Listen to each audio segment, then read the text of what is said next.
This is a horror game podcast. It is meant for mature audiences. It may contain adult language, violence, and sexual themes, as well as shocking revelations. Viewer discretion is advised.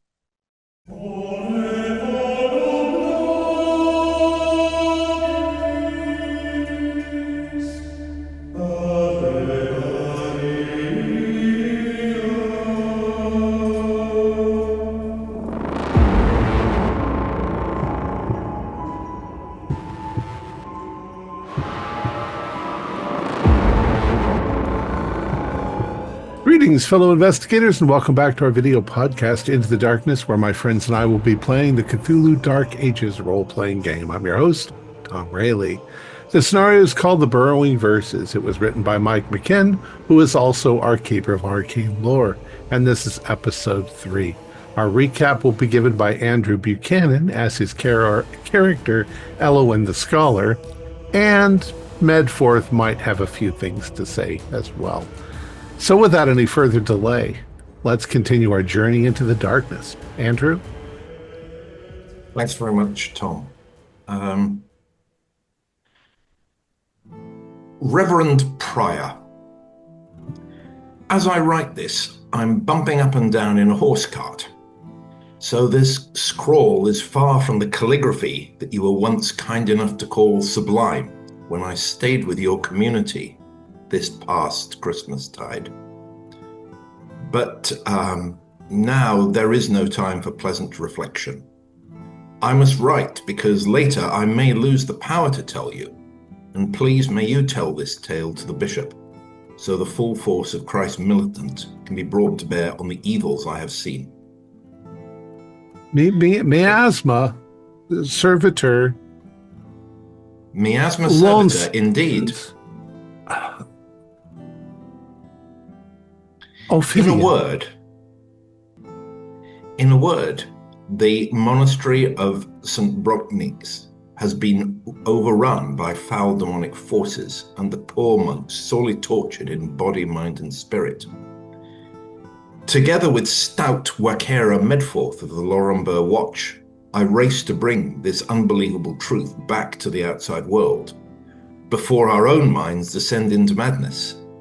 The other 3 of our party have bravely chosen to remain in the monastery to fulfill the command of Thane Dafydd to rescue the merchant Stania. Vetted, indeed. Vetted Maze. I couldn't have come up with a better word. Thank you. So, Domine Prior, when the thaw began 6 days ago, 2 Lorenburg merchants, Tuomas and Stania, left on a trip to resupply the monastery. But 2 days ago, Tuomas, wounded and bereft of reason, staggered back into Lorenburg. On foot and without his cart, he was mouthing words that made no sense. Cue Medforth. Shadow tentacle spiral wall. Cosmic Chthonian. Exactly so. So Thane Dafydd asked volunteers to return to St. Brocnics and find out what happened to Stania and to the monks. You will note that 4 days is long enough for the merchants to reach St. Brocnics and for Tuomas to return. Initially, my thought had been that some neighbour in Lorenburg had enmity against the merchants and wished to do them a bad turn. But I saw no sign of that, and now having seen St. Brocnics, it is clear the evil is there, but its exact nature still confounds us. Dafydd sent 4 with Medforth, his trusted Wakera, a no-nonsense and competent man. Asmoth, another strong mercenary, a female warrior, great renown. Leoba, the smith's apprentice, who was an orphan, in fact, had spent several years at the monastery. And bringing up the rear, the minstrel Bert, not quite the fool he tries to pretend, but certainly vain and happy to doze while others labour, yet who seems to have the confidence of the vain. Grotesque. For myself, rapturous, sphinx. Rapturous indeed. Yes. For myself, as I vouchsafe to you, Domine Prior, the Holy Virgin Mother Mary has tasked me to find my poor husband's grave, likely near the mountain gap above the monastery, so I wish to consult the monks there. In any case, on this journey, I could make myself useful, particularly as a scholar. So, the talented minstrel has written a song to celebrate our peaceful trip to the monastery, and Providence may arrange that you are fortunate to hear this song yourself, so I will not dwell on that journey. The one feature I will note is that at the primitive bothy where we stayed at the halfway, we found a severed human tongue. Sadly, I now think that this injury might have been self-inflicted by Tuomas. We can confirm this if Medforth and I ever reach Laurenburg again. When we arrived at the monastery, all was quiet. Some of the monks are known to have taken a vow of silence, but we called and no one came. For a moment, we thought we saw the face of a woman in the window of the main building, but she backed away quickly. We didn't think it was Stania, but who it was, we don't know. We split into two groups. Dreary. Doorway. Doorway. Exactly. Doorway. Halibut. In the stables, Liaber and Asmoth found the horse belonging to Omus and Stania dead, together with the cart of their wares. The horse had been cut up and bitten from as if someone had been eating from it. Asmoth and Liaber searched around the stable and found a box containing a woman's travelling coat and a small medallion inscribed with curious symbols, possibly the forces of evil. While looking at around, one of the monks stumbled towards them. This is someone who knew Liaber, but there was no sign of recognition. The poor man's lips had been cut off and he was speaking meaningless words. A man in agony. Indeed, he attacked Liaber, who had to defend himself manfully against the madman, and with Asmoth's help, the monk was restrained. Meanwhile, in the chapel, we found everything darker than it should be. Moving forwards in the dark, we found the confessional booth and found that the priest's side was occupied by another of the monks, as mad as the first. Roboscidian. Yes. Roboscidian. He rattled and moaned, but we prevented him from leaving his booth. And leaving the buildings, we gathered to share our discoveries. Terrible to relate, some of us were beginning to speak in a strange way. Words like tentacles. Thank you. Is this what priests mean when they talk about speaking in tongues? Or is this the Babel we humans began to speak when our Lord God smote the tower that the ancients built? It revolted me to hear all my companions were afflicted with this, except curiously for Bert, who one might have thought the weakest. They were speaking of tentacles and mazes and abominations, and I don't know what. I felt oppressed myself by the atmosphere, so I took the horse outside the monastery grounds to protect it and to get some fresh air. That made me feel better. We glimpsed the woman again upstairs in the main building in a window, but again she darted out of the way. In the meantime, others explored the guest house. They found a room where apparently Tuomas had been staying, and there was his ledger. The ledger is very important. Bertrand brought it to me, and I read it carefully. It must reach the bishop's eyes, so I will carry it with me. The key points from it are: 1. Brother Willett was experiencing mental derangement in the same way. There was loss of focus also in loss of memory. Willett spoke of temple, build, cyclops. Does this suggest some dark project being imposed on him? Batrachian. Batrachian. Willett still had his own humanity, but couldn't control what he said. This is like what is beginning to happen to our own group. Tuomas became infected within a few hours of arriving, while Stania at that point was not infected, but where she is we do not know. But Tuomas's writing was not affected, and nor is my speech, I should say. And then Willett was attacked by the silent ones, the silent monks under Brother Dietgar. So the kinds of words we heard, where they make sense, might be something like "read the world's crumbling pages turn," "brothers sleeping," waking the star. Davroth's dust sift through chasm of the edicts. So, I fear, Domine, that I have many more questions than answers for you. Maybe my colleagues will be able to learn more in the monastery if they don't go mad themselves. So what is the vow of silence that so many monks took? What crime did they commit for which they were sentenced to this? How long have they been cursed with the problem in their speech? Why has this become a problem now? Who is the woman? Is this the woman who owned the medallion? Did the arrival of that lady trigger the problem? Is the medallion significant? And why were her belongings shifted from the guest room where she'd stayed to the stable? So, my dear Prior, I hope that I will deliver these words to you in person. But if the Holy Mother and all the saints are not able to preserve my mind from being enshrouded by the same darkness that has been visited so quickly upon the others, then this letter and the evidence of my own benighted self must serve. God bless us all. Eloen of Bamba. Gate. Forlorn, hopeless, Iphitic. Exactly. Maze, Ophidian, poisoned, Rugos, sepulcher, shadow tentacle. Right. As you write your final parting on the note, you hear the sound of a plop, and a small circle of moisture spreads across the parchment you write on, Eloen. And looking up, you see that it's just begun a slow drizzle.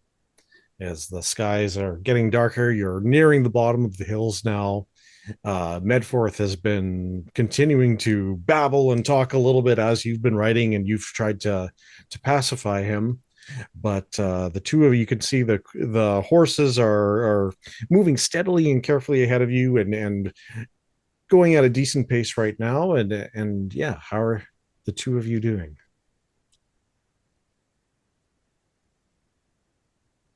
I find it difficult to actually answer your question without saying a bunch of I'm trying to keep the horse on the road. The road is slippery.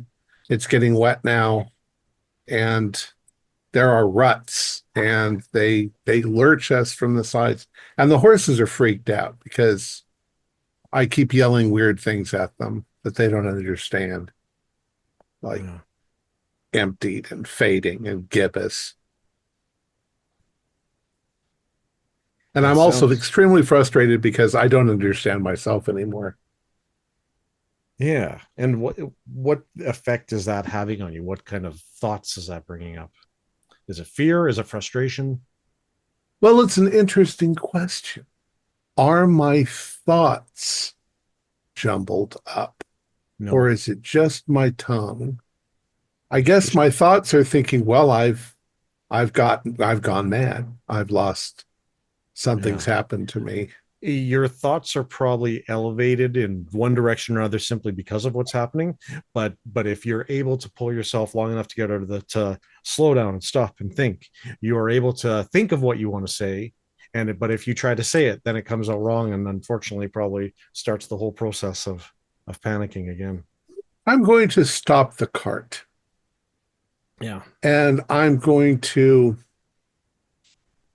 without this, I'm going to turn to Eloen and say, I don't know if I know how to write, so hold on. Yeah. What would that be under? Actually, my education's 55, so there could be a very careful game of charades about to occur here.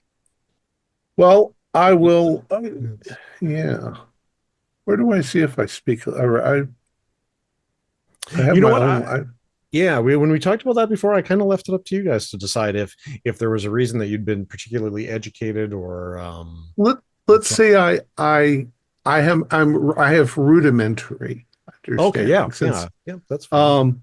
So I take the pencil or the quill and the ink, and I write the word Medforth, my name. Does it look like Medforth does it come out as Medforth? I will say it. My Oh. therapeutic strategy is to echo what the sufferer is saying to sort of calm them down. So now I'll go to I'll go to pantomime. I'll be like,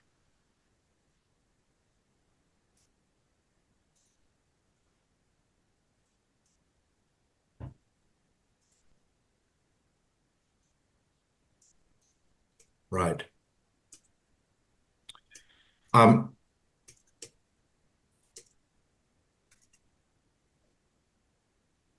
Look, I'm not um, necessarily up to interpreting those things that you're saying. Can I have a roll to see whether I manage to understand what he's doing, rather than as Andrew having to Yeah. make sense of those? Yeah. Yeah. Absolutely. Yeah. I think we'll just go straight up int check for that. Okay, so you should pass that. Yeah. yes, yeah, I passed. What Yeah. intelligence or So I'm whatever? Yeah. basically So what's asking he if saying? do we go forward or do we go back? Do we because my brain and my ears and my tongue aren't working correctly.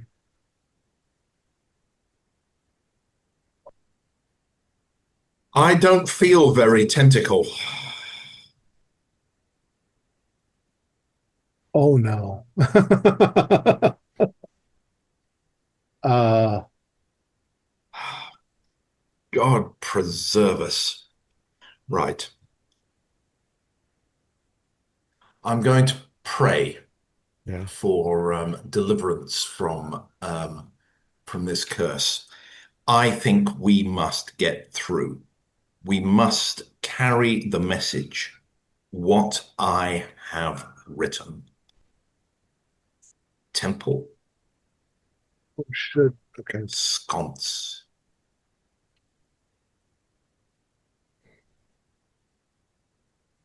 Shotgun, Okay. is that Yeah, firing yeah, a shotgun. yeah I have a spear, so I'm using my all right. spear. Okay. Do we go back and fight whatever it is, or We need to go forwards. So I would have read my letter aloud as I was reading through to Yeah. check what was happening. So you know what I've said there is the plan and how Yeah. we must carry the message, even if it costs us everything. We have to let them know what's going on. Tenebris. Sweet Jesus. I would like, on top of that, to push. Now it doesn't matter. There's no risk. But Yeah. I'd like to push the idea roll that I failed yesterday Okay. or earlier on when we were back at the Yep. monastery, because I've Yep. had a chance to review what's happened. So it's reasonable that I have another shot. So the catch for the push is gonna be because it's hard to assign a physical punishment for failure for that kind of thing. So the catch is going to be that to fail this, you will recall something, but it will be something of a nature that probably causes a sanity roll, or something of a nature that is maybe disturbing knowledge versus something that's helpful. Okay. Well, in the keeping with the general tenor of success today for me in die rolls, I failed that pushed idea roll. Okay. In that case, you begin thinking about that as you're praying, and you can even feel your lips betraying you as you mouth the words of the prayer.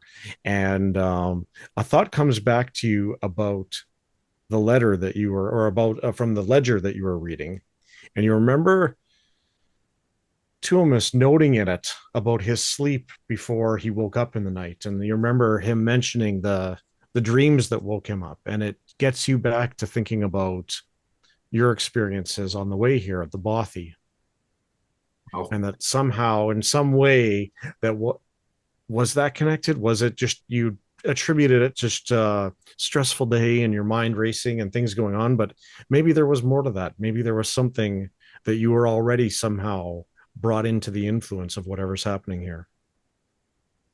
well, uh, Of course, I have failed the sanity roll. I mean, these are not hard rolls, people. I'm not trying to do I know difficult things here, you're a but superstar. they're all of These are your strengths. them. Okay, yes, give me a D4 then for that.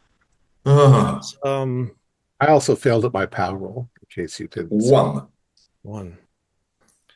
And as you think back to that, you think of Tuomas coming into the village and that you'd already known that his words were scrambled. And what if the earliest symptoms of this aren't the words necessarily being mumbled or jumbled, but what if the earliest symptoms of this were already happening and you guys possibly even before you left Laurenburg? Providence has a plan for us. We are not dead yet. Temple of Darkness. Let us go forwards.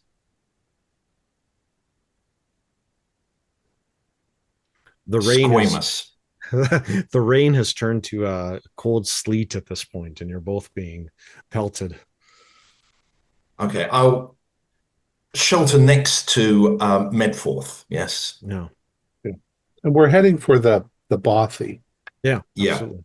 Yeah, sounds good. And with that, That's the first place to get to. Yeah. after a brief pause at the bottom of the hills, the cart lurches into motion again as the horses continue on their way, and the cart soon passes into the forest and continues on its way. We'll flip from here back to the three who stayed behind at the monastery. Bert, Leobert, and Asmoth. The three of you have stood outside the monastery walls watching as the cart and horses containing Medforth and Eloen slowly wind down the hills and move further and further away from you. It is the three of you now. Bert, you are lying in the snow on the ground. Asmoth hunched over you, and you can see Leober stands nearby as well. You're all within easy reach of the monastery walls. And yeah, go ahead. So Bert nods his head like and then he's like,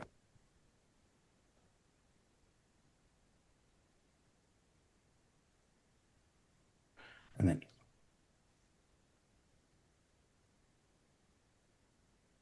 and Bert, when he was tackled by Asmoth and wounded, some of the cloth on his clothing was torn off, and he takes a couple of small pieces of the cloth and he tears them down a little bit so that they fit into his ear hole, and he puts them into his ears.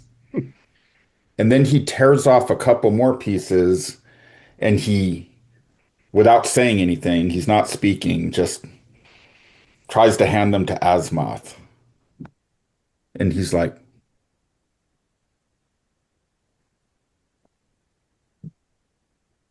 Asmoth kind of like stands up, sighs, crosses herself, and um, uh, uh, takes them kind of from Bert and mutters something in like runic Danish, and just kind of tosses that aside, but then like reaches down to pick Bert up, embraces him and kisses him on the forehead. Goes over to Leober, embraces him, kisses him on the forehead, and then grabs up her weapon in one hand, and does the sign of the cross again.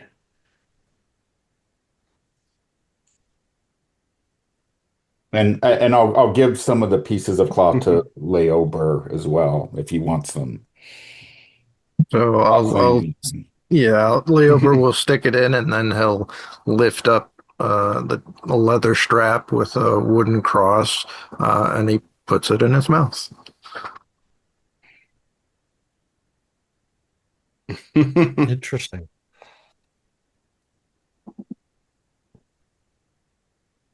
So Then he points to the door of the abbey without speaking or saying anything, as if to, say, let's go. Yeah, Azimuth will take point, Okay. push the door open, and Yeah. is gonna start trying to look around So for. as you guys had actually full out left the monastery grounds themselves, you're Yeah. actually walking back to go. You can see the abbey walls from here now when you look, and as you get back in, you actually see a group of about four monks technically, but you see three monks dressed in very rough looking robes. They three of them all look in rough shape. They hold weapons. You see two of them holding spears and another one holding what looks like a small sword. The fourth monk is the brother Garuther you'd met earlier. Um, you can see brother Christoph is pushing him forward with the edge of a sword.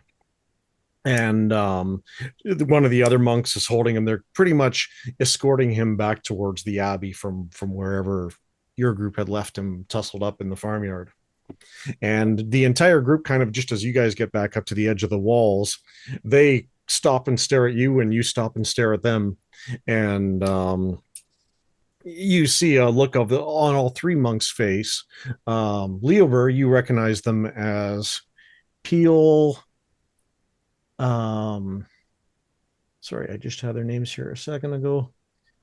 Peel, Tolger, and Christoph. Christoph, you remember being one that you were particularly close to.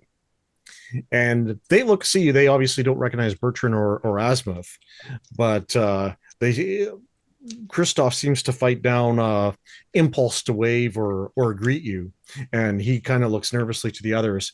And you see Peel's face kind of grimace, and slowly he sets the spear kind of at waist height, pointed towards you guys. Azimuth is gonna tap Leober, point at them, and then do.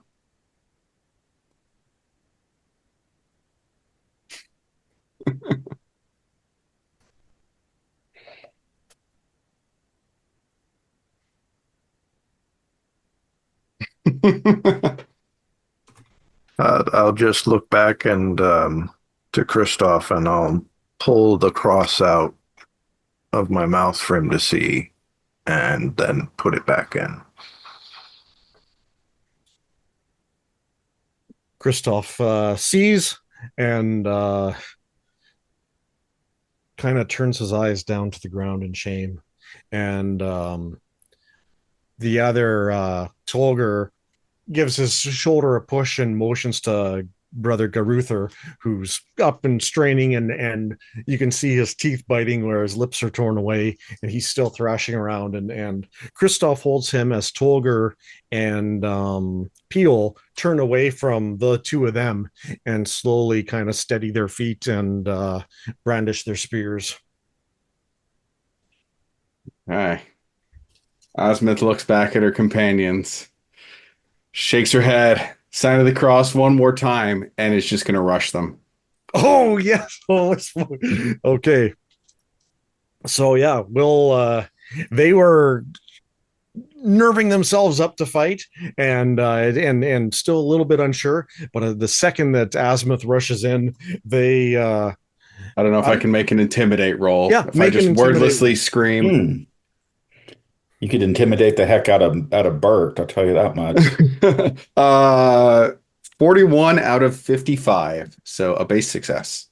Okay, they don't drop their weapons, but they don't move to defend themselves necessarily. They still obviously intend to attack, but picking on you is not going to be the same as necessarily maybe more helpless merchants. Yeah, go ahead and make an attack roll. The one on the left or the one on the right? The one on the one on the left is the like meaner looking one. Yeah, that doesn't exactly have the look of contrition on his face. Yeah, yeah, that's the one I go for then. Oh Jesus! 4 out of 70. Okay, I am going to. I think he would probably dodge, but nope, he fails the dodge. He has 69, so that is, I'm guessing, a extreme success. It's an impale. Yeah, I mean it's an axe, so I don't think It's I do. maximum damage Yeah. plus what he rolls. Okay, so if it's max plus, that's 18 plus 10, 11, 12. Cuts his head off. Same way the badger went. Yeah. Yeah. The badger wasn't contrite either. He maybe has a second to get the spear up before you cleave directly through the spear and through him behind it. And yeah, how does it go from there? Why, where you're going for the neck or going for the body? Yeah, I mean, I cleave down. I'm guessing I just cleave straight into his head, and then just hurl his shattered body to the ground, and then brandishing my axe at the next one, and I just shake my head no.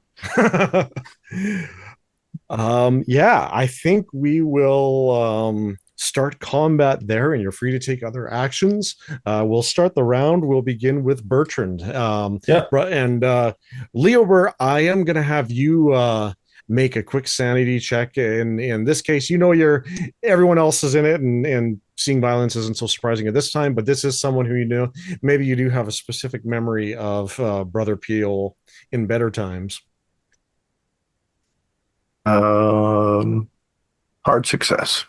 Hard success, yeah. No loss at all. You see both sides of his torso hit the snow steaming, and realize that there'll be time for mourning and thinking about the greater context later. So, Bert, you're up. Well, Bert has a 80 dex and he has a sling. So Yeah. he's gonna take his sling and he's gonna shoot the one that's closest to Azimuth, I guess. Yeah. Okay. The other one. That is a hit. That is a 24. I could spend 4 points of luck to make that a hard. It is specifically, I rolled an 88 on the dodge. Okay. So Well, then you it's just definitely are hit. going to hit. But if you want to upgrade it, you can. No, because it doesn't do any more Okay. damage. Oh, to not hard. until you You get need to an an extreme, to yeah. do max damage. So I'll just roll damage. Yep.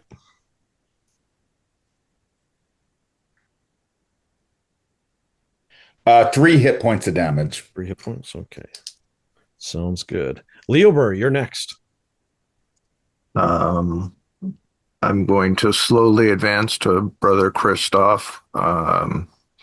Cross is still in my mouth, so no words coming out, but I'm looking at him with pleading eyes. Please don't make this. Please. I'm going to have you roll a social roll.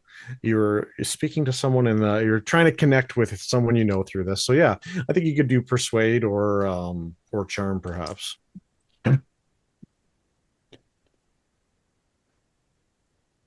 I got a 10 on charm, and I will spend 1 luck to make it a critical success. Make it a please. critical success. Okay, yeah. Christoph looks at you and again looks away, and there's a brief second again, and finally he shakes his head and lowers his sword. Before we get back to Azimuth, that is Tolger's turn. Tolger, beside Christoph, runs ahead with a spear and tries to stab Azimuth with it. Azimuth, are you going to dodge or fight back? I guess I'll do a fight back. Okay. Wow, 92 on my roll. I'm sorry, you guys. And 30 out of 70, so... Oh, no! Azimuth is a badass. Oh, Good curry. Wait, that's hard, but it's okay. So Yep. it's not nothing. Nothing extra, but... Okay, so that's 5, 11, 12, 13. 13. 13 damage? Oh my god, okay. And another monk falls to the snow. Do either of these monks have like... Do they have like a... like rosary, crucifix necklace, anything like that? Yes, or do they they? do. Yeah. Yeah. Okay. Okay. Yeah. There are only two monks still standing, Brother Christoph and Brother Garuther. And Christoph now has lowered his sword and opens his mouth to speak to Leober. And you hear from his mouth, is all that comes out from his mouth.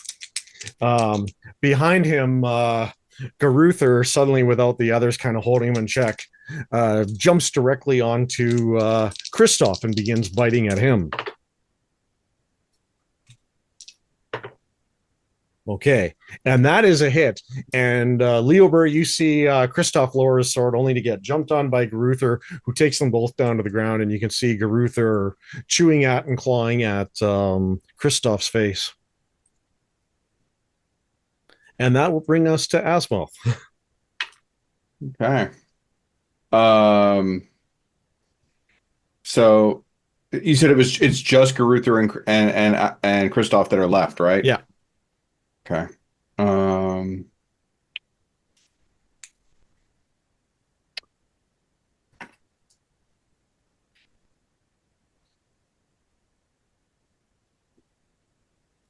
Considering what I've already seen, I'm hesitant to separate them. But I'm with like the kind of like the butt of my spear, I'm gonna see if I can push Garuther off of Yeah. the other one. Yeah, absolutely. Shouldn't be Remember- hard. Yeah, go ahead. 37 out of 70 with my axe. I'm not trying to hurt him. I'm just trying to get some space. Yeah, you dislodge him, and as Garuther falls off and into the snow and tumbles away, he looks up again. Brothers, tunnels. She is no saint, and rushes towards you. He like rushes at one of us. Yeah. And I'll move us back to Bertrand. He's gonna flame and stone this one. He just sees them as a threat. So go ahead and do the roll. Unfortunately, that's a 67, and I don't want to spend the luck on that one. So it's a miss. The rock goes amiss, and you hear it clank against the monastery wall. Leober.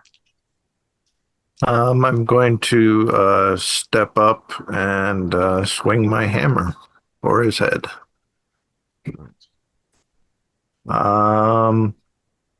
I will not spend the 48 luck to make that a success. That'd be considerable.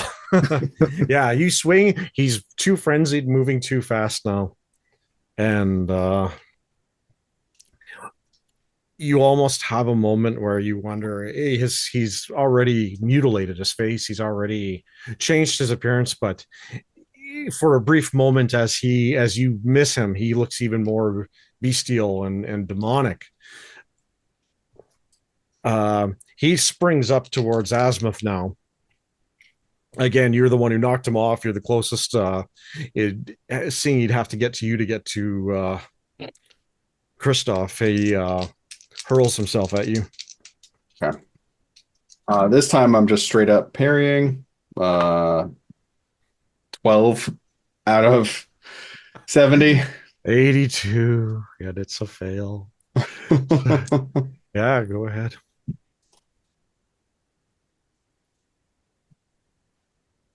Okay.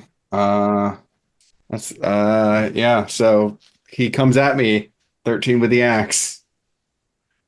Yeah, and Oh, actually that's a I wait, 13, that's a extreme success. So, yeah, even more. yeah.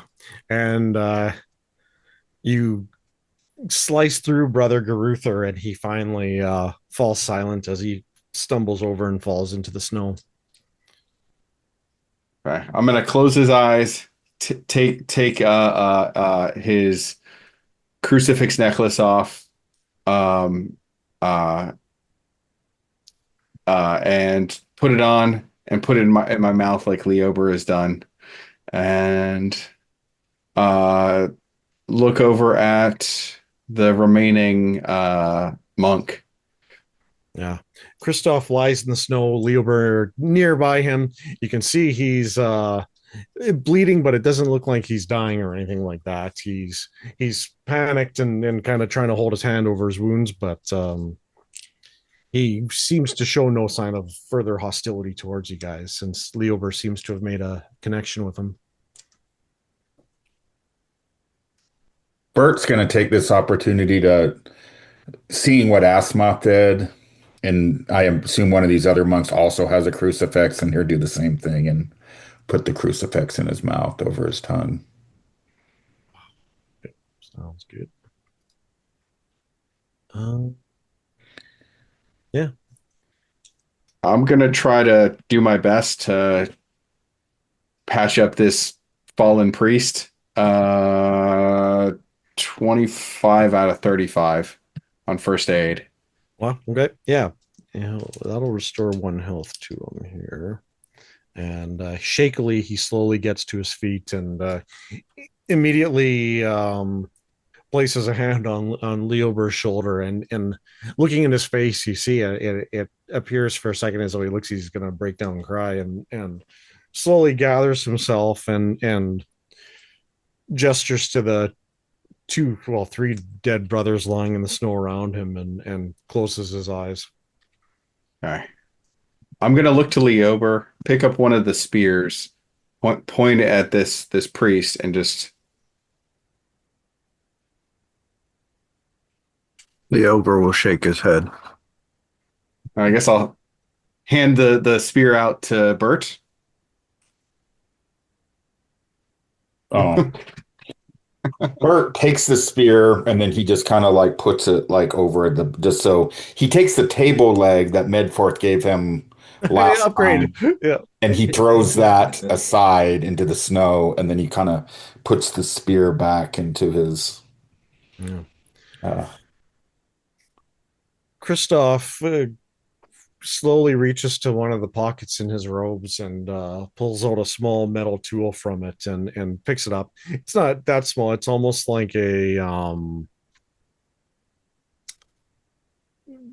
something that's been almost repurposed, and it's some kind of clipper or something like that. And you get the feeling that as he passes it to you, he motions to your mouths, or specifically to your tongues.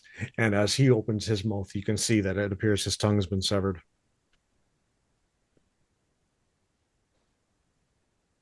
Well,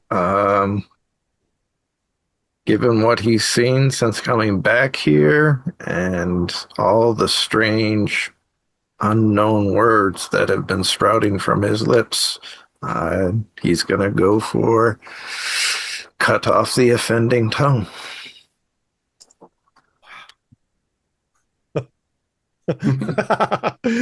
Okay. And I'm going to have you roll a power check to see if you can bring yourself to do that.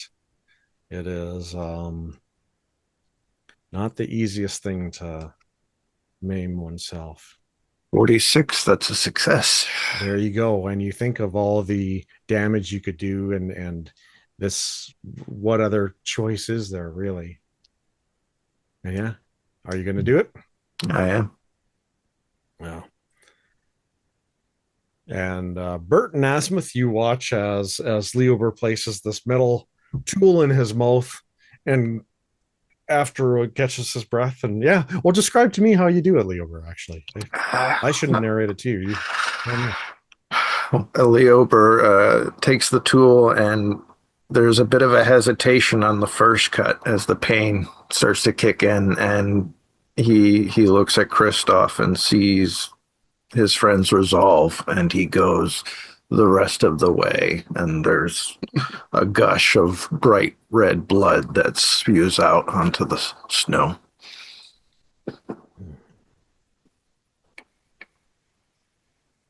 Is there any firelight coming out of any of the windows of the priory? Yeah, yeah. Looking, there is no firelight coming from within. There's no light from, and it is starting to as you guys have fought, and now that you stand in the courtyard of the monastery, a little bit of a slow drizzle has started to fall on you guys as it slowly turns to night. It's not sunset yet, right? No, not quite, but it's coming. It's yeah, I want to pull because I can write, and I actually have like a book where I write my poetry yes, on. yeah, I want to take that. I want to take a blank page from my book, go up to the last monk, and I'm going to write down because I assume the monk is literate also. yeah, I'm going to say, "Tell us what transpires here," and I'm going to offer him the pen to see if he wants to write, yeah. just write something. Yeah, he takes it from you. Asmuth, give me a spot hidden as Bertrand is doing that. Okay. That is a 38 out of 55, so base success. Yeah, you are looking around, looking at the windows of the priory, looking around, and you do see directly straight ahead, almost directly above the entrance area where you would go through the doors into the priory. You see the woman watching you from the window again. Okay. Do you detect satisfaction on your face watching Leober's actions, or is it glee, or is it some? You're not sure what it is you see on her as she um, makes eye connection with you finally, and then slowly steps back away from the window. Okay. Yeah, I'm gonna look back.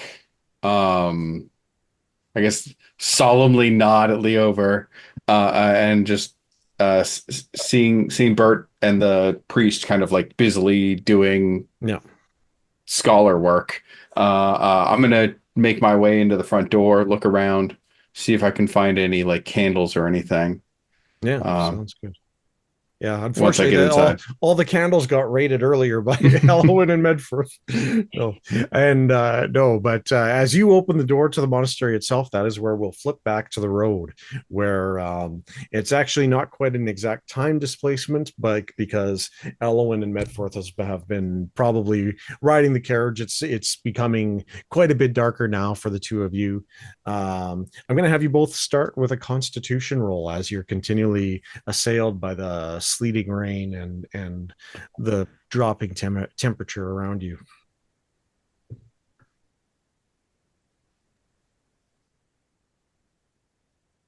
I'm going to try and convey to Eloen through pantomime, which is ridiculous, but that I think we should go back because if we speak, we will infect anyone who hears what we say.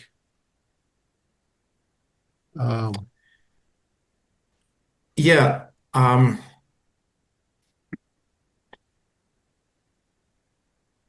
I thought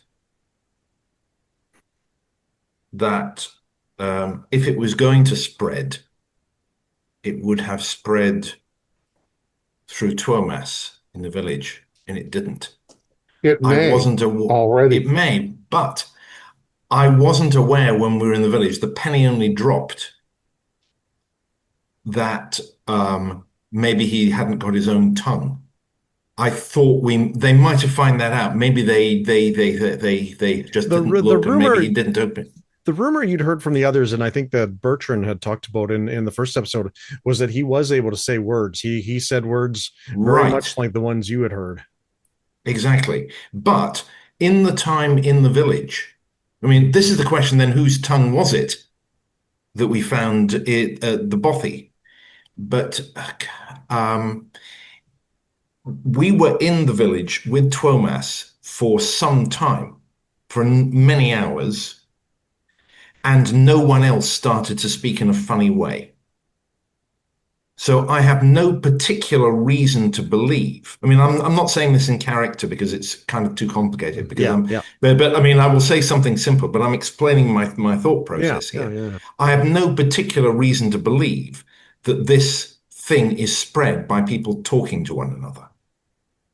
I mean, clearly the vow of silence has got something to do with it, but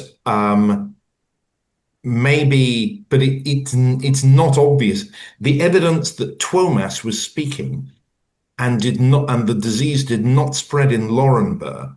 That is the number one thing in my mind. I haven't seen this recent scene which the other players have been dealing with. Right.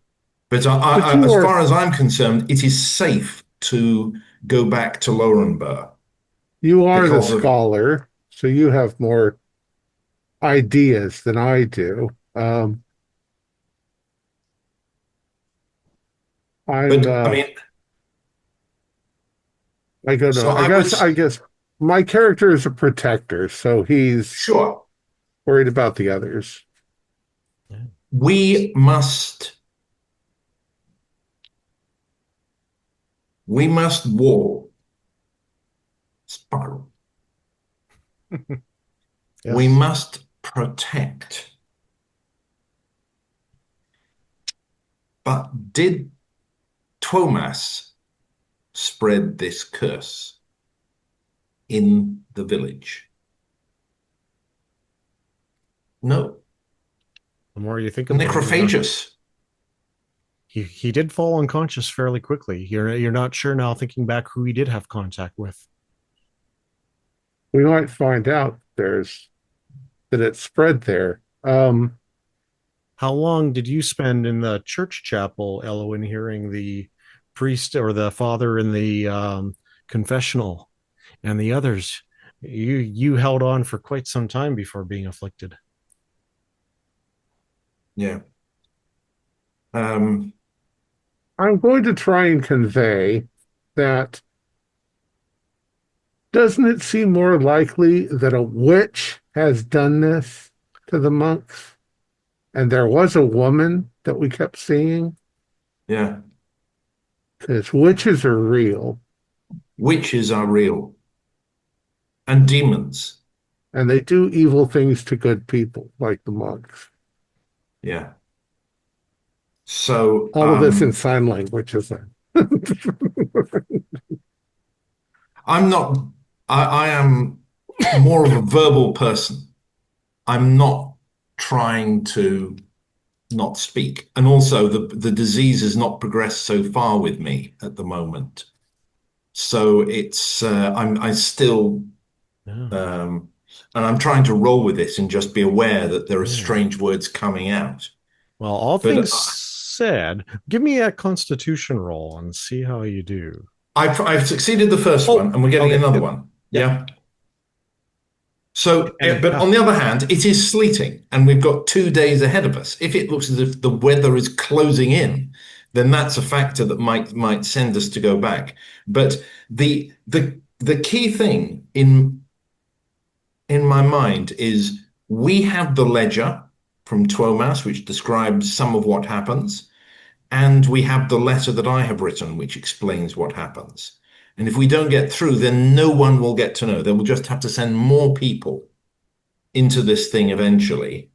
And each party will have to go through this process. They won't understand what the risk is. But we don't know that much. We don't know the way this thing is communicating. And maybe I'm unclear why Bert chose to put the cloth in his ears, but I haven't seen that scene anyway.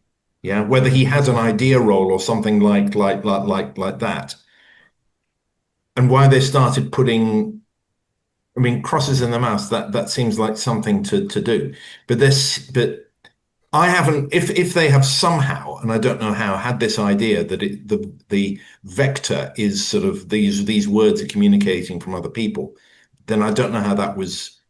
I missed the scene where the realization happened, and I certainly haven't realized that.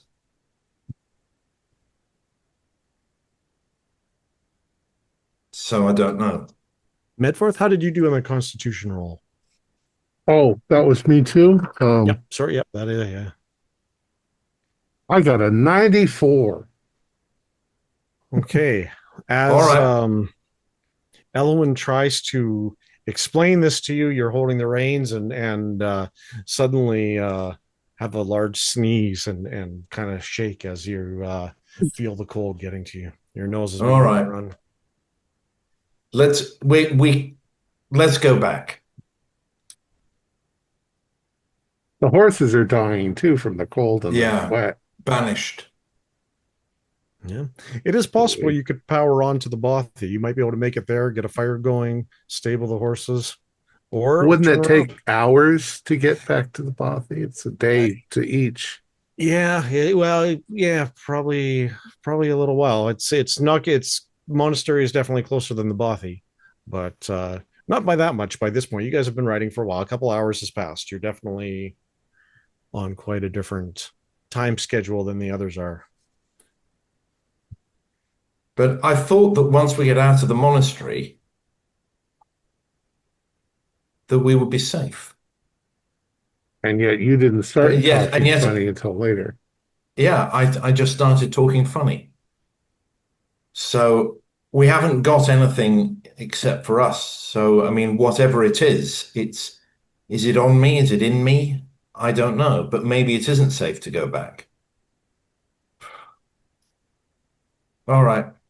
Anyway, you're suffering. I guess I'm a smaller frame, so I don't have so much surface area or something. So I'm not struggling with the cold so much. I pantomime to you, we can take your letter and we can attach it to the spear and leave it in the middle of the road so that anybody coming will read it and not keep coming. Okay, that's worth doing. That's a good idea. I need some kind of container that this can be wrapped in. I don't know if I have a Like a leather box, pouch a pouch, yeah, or a bag. Son was chasing this around in my bathroom.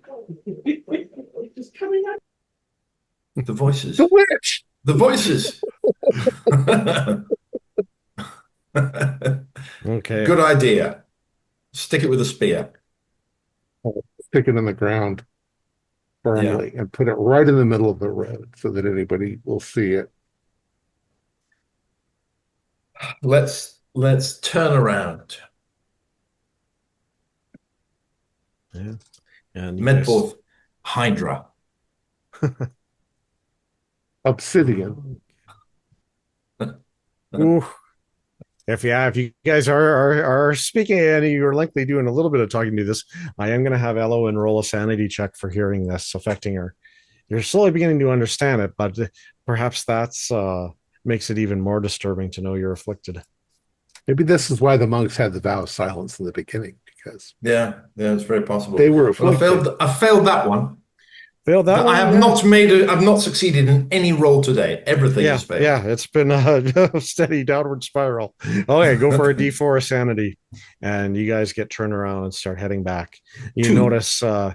Okay, yep, that comes off. And you notice Medforth shivering as he gets the cart turned around and the horse is moving again. I was trying to get my dice to listen to the previous scene to show them that it is possible to make good rolls. It is okay, yeah, exactly. I mean, Asmoth is saying in the chat, "Oh, you need to have 70 in your base skill," but it's nothing to do with that. It's nothing. It's nothing to do with that at all, as he knows very well. He's just making it worse. Yeah. This is why we all have 50 sets of dice so that you can just toss the ones that toss them in the garbage, throw them in the fire. Yeah, are you listening? Are you listening? Yeah. Shame Not an idle threat. Oh. I'm going to pick up speed too to get back. And pick up speed. Yeah. Okay. Yeah. Okay. You guys get it turned around and start heading back. You're picking up speed. After going again, you can see it's definitely getting increasingly darker due to the overcast skies. You're having trouble seeing the roads. The horses are starting to meander a little bit. Is there anything you guys can do to offer light, or are you just going to do your best to trust the horse's instinct to make their way back? What would we have? I mean, we can certainly make a fire, and it is probably likely have a lantern of some sort. or or a stick with that we can. Well, all those you light all those candles you stole from the Yeah, monastery. but the problem is that we're going along, so it's got to be a lantern or something rather than. It's also wet, so a- yeah. Yeah. Medforth, I'm afraid I think it's time to have you make another ride check. Constitution. Oh, ride check. Oh, I got 17, so we're still. Oh, yes, and it bumps along and keeps on going. And we'll switch back to the crew at the Abbey at this point. Yeah. The last idea I want to report is that I have decided to promote my ones dice to be the tens dice. As far as I can see, that is not the one that has been misbehaving, and he deserves a chance. It's Fair this enough. one. It's the this tens one dice, which has been misbehaving. All right. Leober, I'm going to come back to you, and I'm going to actually have you take 3 damage as you are trying to staunch the bleeding from your mouth as Christoph helps you up.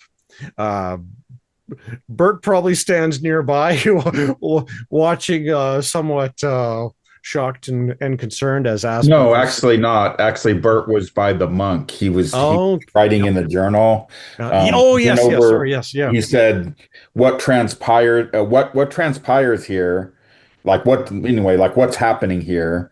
And then also, who was that woman on the second floor? And then." He looks at the monk to see if the monk is reading and understanding what he's writing. Yeah.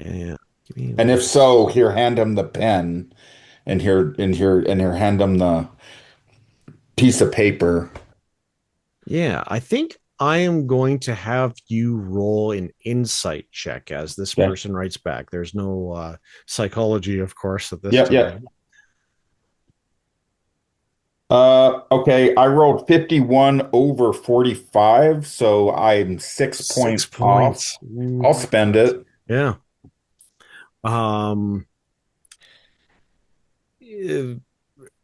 You recognize that Leober has a personal connection with this monk, and that they have some kind of kinship that has helped pull him back from what his fellows were about to inflict on you guys. But that also doesn't mean that this man is doing okay. Okay. You get a strong sense that like his eyes are wild, he's panicked, he's definitely, you guess that either he has inflicted this on himself or the other brothers have inflicted it on him at some point. How far gone he was before that, you're unsure. All right. But as he I'm not going to get anything out of him. Okay, I got it. No, not necessarily. He writes back and he shows you the first thing you see written is he scrawled the words, what you heard is true. She is not a saint. I'm going to write, should we kill her? He writes back, I'm not sure if you can. She appeared to us on the night of our nativity feast. If anybody can, Asmoth can. Did you see what she just did? He gives you like 1,000-yard stare at that and slowly turns around before he realizes the person you're talking about as she disappears into the priory. and he slowly nods and he starts writing again and passes it back to you. You can see that he's written in the second story library. Davrik continues to study while Dietger has taken watch over those who have been affected in the basement. Davrik continues to study. Okay. And then I just say, right, or thank you, you've been very helpful. He looks at you and just reads that and looks back at you again and writes something and takes his time doing it and stops and thanks and then writes again and turns it back to you and it says, I have sinned in trying to contain this. My hands are bloody now. Mm. Yeah, I don't know how to respond to that because obviously I'm not a heavily religious. Well, I'm not a monk or I'm not a. So I just I put my hand on his shoulder and just give him a pat, like, and just kind of give him just kind of a sympathetic look, and then I head to the abbey doors following Asmuth, and I kind of motion to Leober, like, Yeah, let's get it go. together, man. Come on.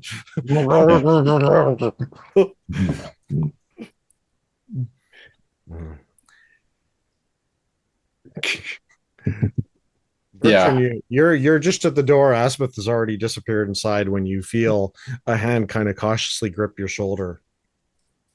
Mm. And Christoph holds up the book again, and you can see he's written, "It was not her who did this, but the book she brought."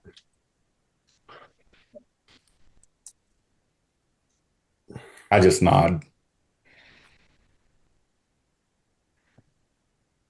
I don't know if there's a hand signal in 1000 AD for like peace be unto you, but whatever that is, yeah, yeah.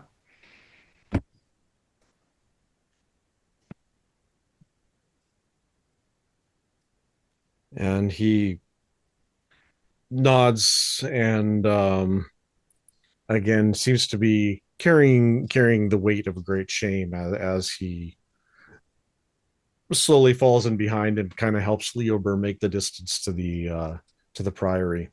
Stepping in, you see Asmith has searched this front room, the front hall, for candles and not found any. I think that search already happened last session, but I'll share the map here again.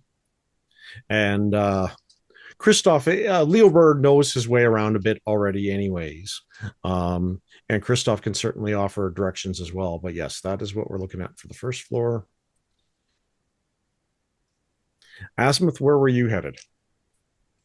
Trying to look for something to make a. Okay, well, if there's no candles, is there a fireplace? There does not appear to be one in here. You would guess that there might be one either near the kitchens or wherever the monks would sleep. Okay, because basically, I'm just trying to find a place where I can like heat up a knife and cauterize Leober's tongue stub so he doesn't choke on his own blood. Uh, yeah, let me look at the map real quick. Yeah. I think as you get into the narthex, you're probably able to scrounge around Yeah. and find a few candles and pass them out. Okay. They don't shed much light, but they offer a little bit more as it's even darker in the day that it's quite dark inside the abbey. Yeah. Yeah. Refractory. I guess with a quick look around on the first floor, if I'm able to find the kitchen, I'm gonna try to start a quick fire. Yeah. Okay. So you guys head to the kitchen and passing to get there, you kind of open the door out towards the cloister, and doing that, realize that it's like open to the outdoors more or less. There is no roof over that part of it, and so it's quite cold. So you're actually able to travel through the welcome hall to the refectory, from there to the kitchen. Curiously, passing through the refectory, the four of you, well, not, I guess Christoph would already know that, but you can see from the tables and chairs set up where the monks would eat, there only seem to be about 7 or 8 places roughly that have been in use, whereas most of the other chairs have been pushed in and things cleared away from. The kitchen, however, holds a different sight when you arrive. You do see ovens and a fireplace, but there is a smell that hits you as you come through the door that is coppery and a bit like blood and bile, and you can see in kind of the dim light of your candle as you're leading the others forward here. You can see by the candlelight there is a small stack of skulls on the table, or on the counter space in here, and a bucket on the floor. From what you can see, the last skull, kind of on the edge of the counter, doesn't seem to have been completely carved out yet, and you see at least the partial face of a woman's skin covering roughly half the skull that hasn't been peeled away yet, and long brown hair that's been cut off behind it, and recognize at least some form of the merchant Stania.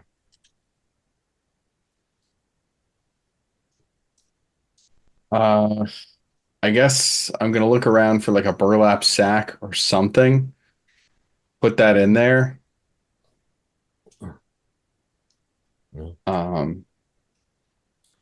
That's while quite grisly. I don't think that's probably enough to call a sanity check for you at this point.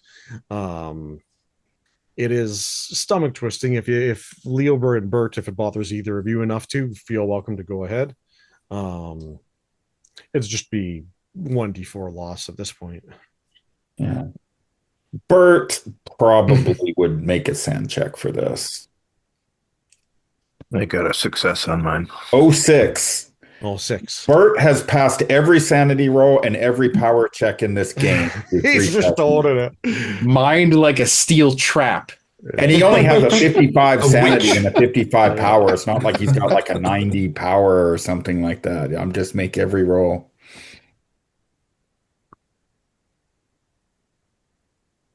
Yeah, so she's gonna take up the bag, kind of tie it off. I guess hand it off to Bert,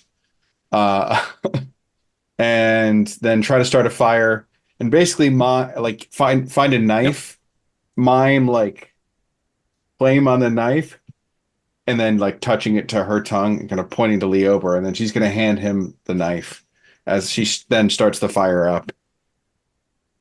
And then once that gets going, Ozma's going to kind of stand back up, get her axe, and like hit herself in the, or bump herself in the chest, and just point up, and then point up with the axe. Okay, I'm gonna go like this. Hmm. I don't know if Asmoth or Leober can read English or not. Leober maybe. Yeah. I'm gonna well, I don't have to do it. I'm just gonna show what the monk wrote. Yeah. At least to Leober and Asmoth too. Asmoth might not be able to read it. Just to try to, so that they know what I know, or at least Leober does. And if Asmoth doesn't know, I'm gonna try to pantomime it. I'm gonna talk about I'm gonna do like a book, like I'll pantomime like a book, and just try to show that, like the book, and then I'll give like some hand signal for evil yeah. And then just yeah. It's small And I'm consolation. right there, and I'll be like the woman, the woman.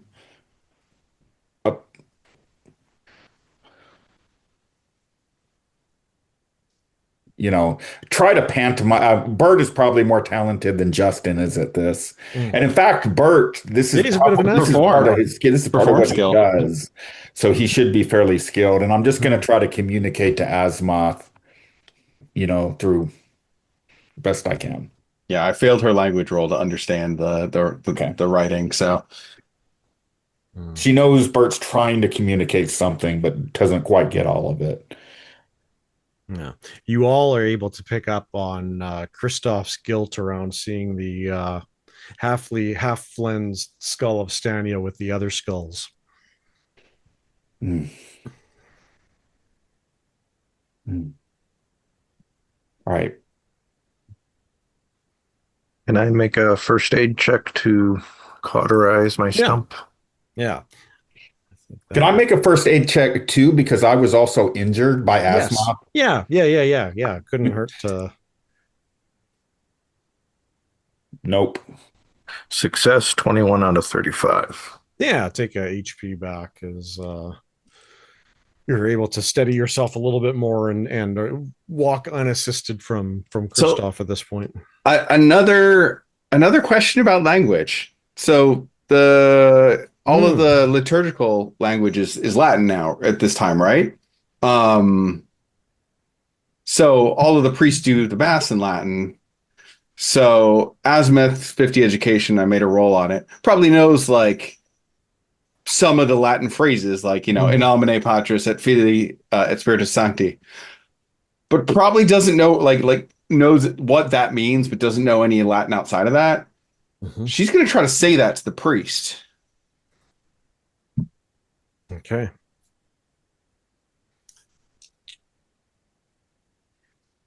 You say it, and while you don't, oh no, it's not that. It's that's rather you didn't think you understood what it meant, but you do understand what it means. Mm-hmm. It means labyrinthine closure, high walls, temple growing.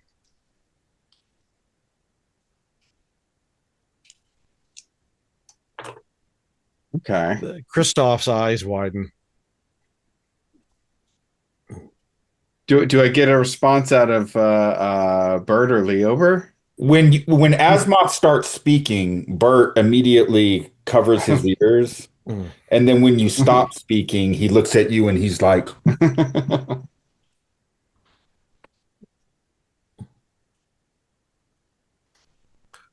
Kristoff opens his mouth and closes his mouth and looks down and if anything, he looks a little wilder and Okay. more ready to snap than before even. Okay, not doing that again. Okay. It was still worthwhile experiment. Did you want to try something else? Not for now. But like after like starting the fire, getting the axe ready, kind of looking away, knocking the skulls off the table. Like she's just gonna like not kind of effectively sweep them with her axe into a corner.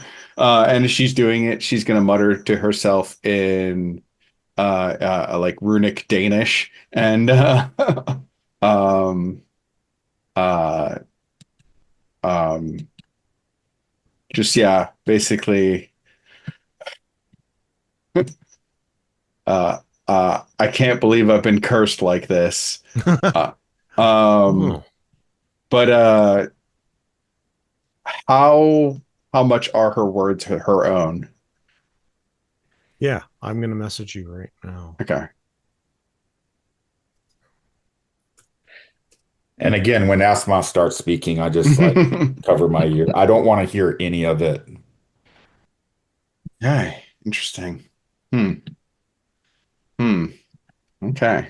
Um, well, I guess uh once Leober uh cauterizes his gaping tongue wounds, um gonna Guys, look at it, see how he's doing in there. he seems to be okay. He's standing on his own. He's a little color has come back to him.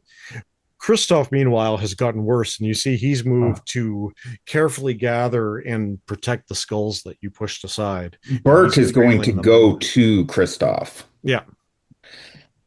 He's going to write him another message. He's going to write, "Take us to the library upstairs."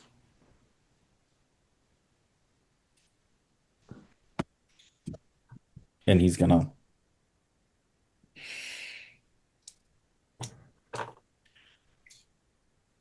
He makes a deep sighing sound, stands up, and leads the way out of the room.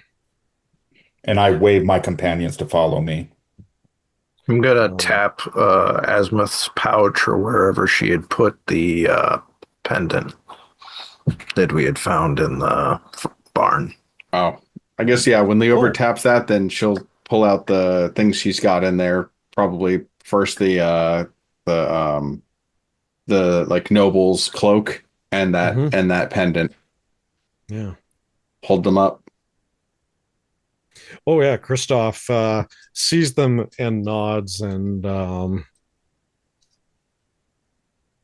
writes in a word on back on Bert's journal and pans it back, and you see he's written Brockness. Darkness.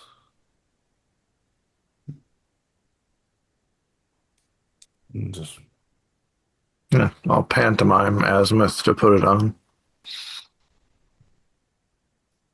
Yeah, she'll put it on. Um, and if it's cold, if she can fit the well, no. I think her mercenary desires she's going to put the cloak back. She's not going to wear it. Okay, but you are putting the amulet on. Yes. Yeah. And uh she's going to quickly borrow Bert's book and write in Danish, like Christ the Redeemer, Christ the Redeemer, Christ the Redeemer, and underline Redeemer each time, and kind of like show it to Christoph, and hope he can understand it. Mm-hmm. Yeah. And he makes a motion of praying to you. Oh. And then yeah, I guess gesture, on we go. And you guys head up. Outside in the snow and the sleet, Medfirth and Eloen are making your ways back. Yeah, Medfirth sniffles and shakes continue. I'm going to have poor Eloen roll one more constitution check as you're headed back just to see if you can fight off the chill. No problem with the chill. Oh, nice. Okay, sounds good. You do feel, however, anytime that you're speaking with Medfirth, you feel your words are further twisting and becoming not your own. It's likely at this time that most of the time you guys ride in silence, although it's possible you hear the occasional outburst here and there. How's Medfirth doing? He's taking a vow of silence at this point. Probably figures out he'll end in a monastery, but far away monastery. I think he's speculating in his mind. Does this is this where it starts and it ends up making you go insane, or because so far we seem to be able to understand, and she seems to be able to still read. So maybe it's a curse on the tongue, and maybe there's a way to break the curse eventually. I don't know, but I think that there's a witch or a sorcerer in that monastery, and if we can kill the witch, then we can everything will end be the worked curse. out. Everything will happy. And I suspect that in the book it said something about the silent monks and the talkie monks were having some sort of conflict.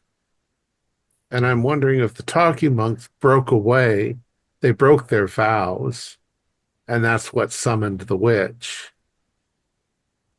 And I'm sort of putting this all together based on superstitious ideas that I might have. But in any case, it's probably the talkie monk's fault for summoning the witch. And it's brought this curse down upon the land, which could curse everything from the Thane to the king to the emperor eventually. So the witch has to die, preferably by fire. And I'm wondering if the monastery is built out of logs or if it's built out of rock. Quite a bit That stone. makes it harder to burn. Quite a bit stone. Well, why don't I have you make one more riding roll? Ah, that's a 90. 90. Okay. Well, it's not a critical fail. So I think it's more so that as you're going, you're getting closer. You're not far away from the monastery when you go just far enough off the kind of track where you feel the cart suddenly bounce down and you guys have a few bumpy moments. I'm going to have you both make a dexterity or strength or maybe, yeah, maybe dexterity or strength to be able to stay within the cart as you're being tumbled around. So I got a hard pass, Okay, yeah, you hang on. but I might instinctively also do this, you know. Yeah. I got an 89. So I mean, I don't know if you can grab me as I'm falling, as I'm trying to fall out. I think Yeah. instinctively when we hit the bump, my hand's going to go to steady you, but Would that give me a bonus dice or something? You know what I think I'll do, I'll give you a luck roll to see if he acts in time.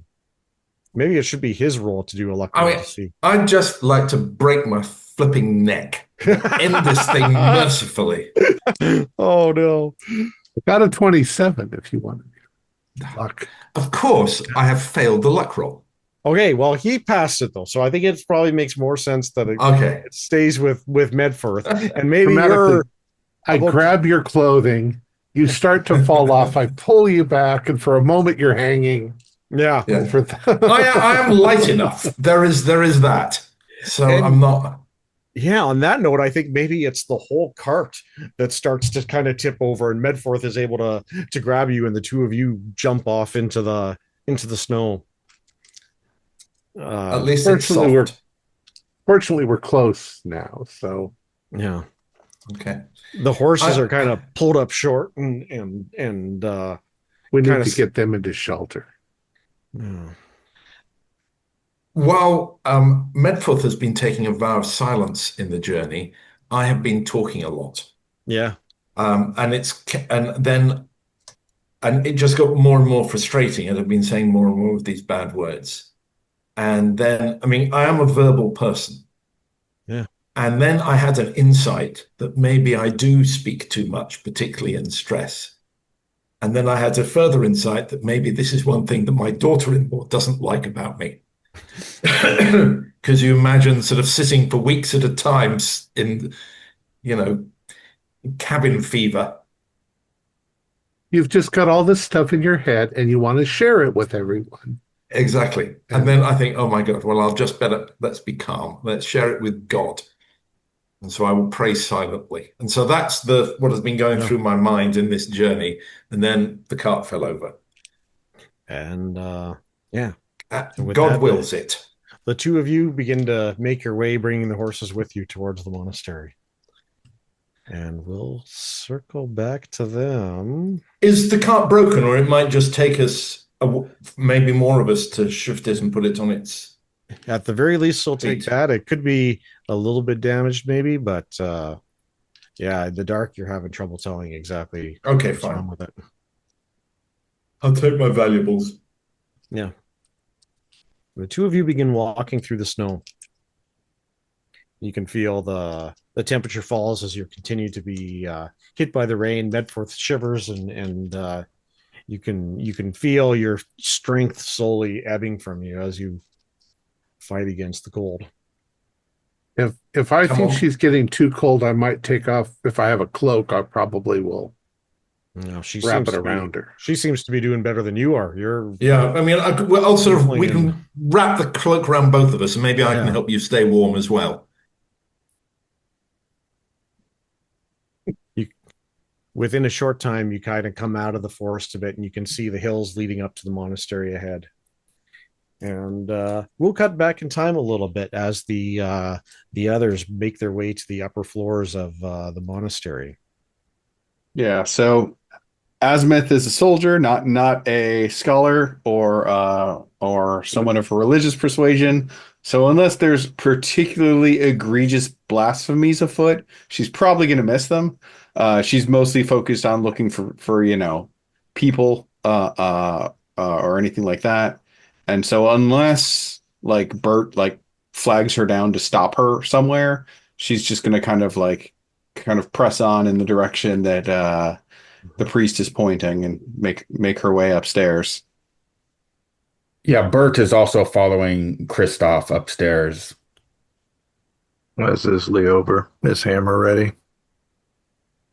Guessing that the cloister to the scriptorum and up to the library is probably the easiest path.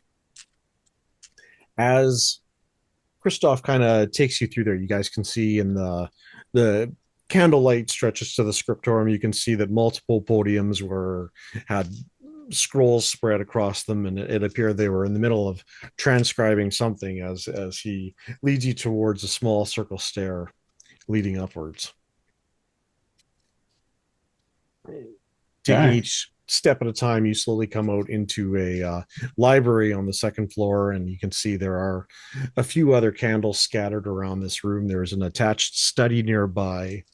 You can see that the library appears to be kind of turned inside out almost. There's books that have been moved around and shuffled. There's stacks on the floor. There's everything is kind of scattered around. There are windows in between some of the bookshelves that look down into the cloister here, and you can see there are various notes and scrawlings and writings on parchment all spread all around the room.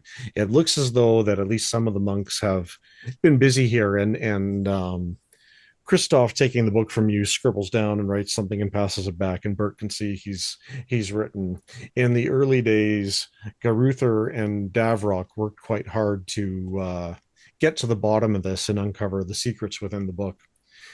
We had begun to transcribe it, and by the time we realized that we had started something, it was too late to stop. And you see, coming from the study ahead, there is a very old monk leaned over a table with several candles around, with a great big volume on the table in front of him. I take the crucifix out of my mouth, and then I put it back in, and I just so that try to make him understand. Yeah, and the old monk seems understand not to talk. About to speak, and then stops and looks to Christoph and kind of makes a gesture of, what is this? And Christoph kind of steps aside and gestures to Leober. And Leober, you recognize one of the oldest monks of the monastery.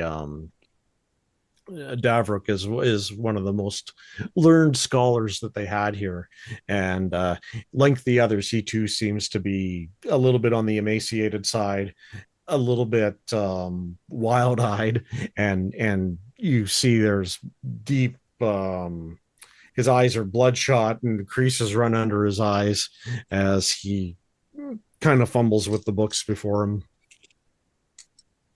Well, looking deep into his eyes, I'll raise my hammer up and open my mouth to show the stub. And he sees that a look of sadness crosses his face, but he nods, accepting and understanding your sacrifice. I'm going to write down, where is the book that caused all this? And he gestures to it. It's a very old looking book. You can see it's wide open. It's very close to the end of the book where you see it. And as you glance down at it, you have a moment where you see almost motion on the book, and you can see that there are letters and words that are actually moving and changing on the page. What language is it? Is it Latin? Is it like our common language here? Like, what language is it? Or not any language that I recognize? At first, yeah, and the funny thing is, you don't recognize it. But as perhaps Asmuth and Leober, if the two of you are close enough, looking at it, you see, you both, not sure what language you're reading it even, you see words on the page that you recognize. Okay. Is it okay. Um do I recognize it as like Danish, Kimric, or Latin? That's the funny. You can't recognize it as any Okay. of those, but yet you can read it, and you're sure you can read it. The types of words it says seem to be somewhat more than nonsense, but hard. And the more you read a line here and a line there, and you're half convinced it is either the words of ritual or prayer or something along those lines. Hmm. I try to take my hammer to it. Yeah, go ahead and give me a roll with it.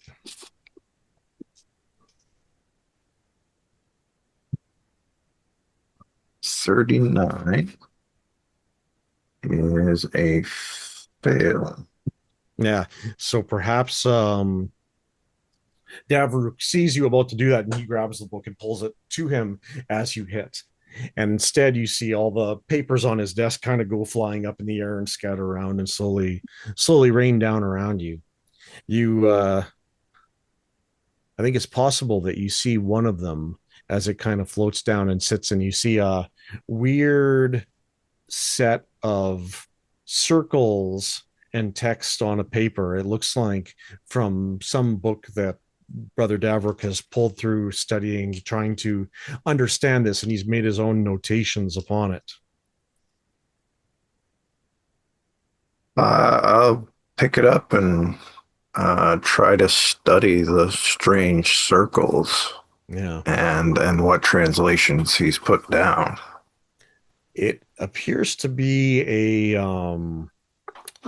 depiction of the cosmos or the heavens above you, more or less. You can see the typical layers of the earth and elementals and sublunar, lunar, sun, and the firmament, the outer spheres that connect, and within the movement of these things causes the planets to circle the earth, and everything, all the celestial movements that happen are more or less explained by this, but it appears he's postulating about something that is outside those barriers. I'll hand it to Bert to see if any sense can be made from it. Uh, can I read the language? I mean, I have like a, Yeah, that's the funny thing, is that this one you can read. okay. So I can, yeah. So, so, yeah. So I can read where it says earth, elemental, sun, lunar, outside God, as a thought. But I don't say that. I just read it silently. Yeah. Mm. You can see some of the old script around it. You can see there's some message: beyond the crystalline sphere where the fixed stars rest, the primum mobile turns, the causation of motion of all spheres. The firmament serves as the outer walls, the court of heaven where the eternal one watches. And as you look close to that, you can see watches has been followed up. Someone's written in the word blindly behind it. Watches blindly. Yeah. I know what that means, but Bert has no clue. So, Bert.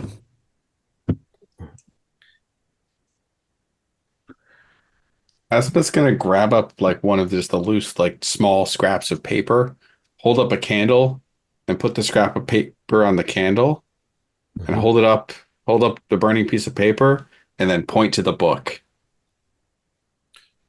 And then Daverick sees that and kind of recoils, and he's struggling to find a way to explain himself, to say what it is that he's, and you gather then that he doesn't necessarily have any great reverence for the book itself, but more that he's trying to look at it, and Christoph finally motions to Bert's journal. Yeah. I give him a, yeah. Here. I give him my pen. Well, he probably already had a pen, I'd assume, or they probably have writing utensils in here. And he writes and says, Brother Dietger has maintained since the beginning of this that we must destroy the book, but I fear that that would only make this situation permanent. I think the ritual must be completed, he writes. Azimuth is going to kind of tap Bert on the shoulder, eyes at the old priest, and then Azimuth is going to like take her axe, pound it against her chest, and point off in the other direction. Okay, I'll look where Azimuth is pointing. Basically towards the front of the monastery, and he's gonna and Azimuth, she's gonna write woman. Okay, I'm gonna like this, and I'm gonna go to the monk and I'm gonna write down a few things. So first of all, about the ritual, I'm gonna say, "What is this ritual?" Question mark. Is this a way to end the curse? Question mark. He writes, thinks for a second, writes back, I think they are the same thing. Okay. And then I also write a question. I say, who is the woman that on this floor? Question mark. Who is this woman? He writes back, she said she was Brockness.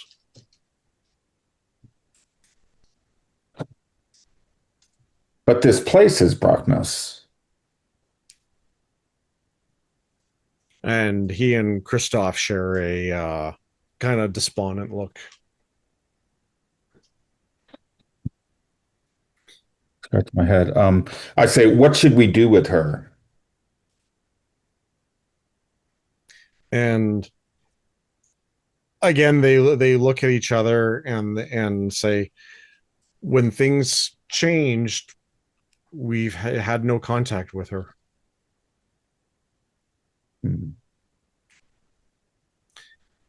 He writes below, she watches, but is content to leave us to our devices. Okay. So, how soon can you finish this ritual? He writes back, I am near the end, but the disturbing thing is the closer I get to it, the easier it becomes.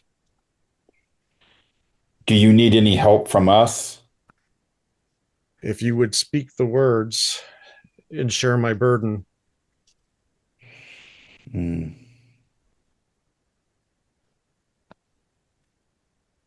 Okay.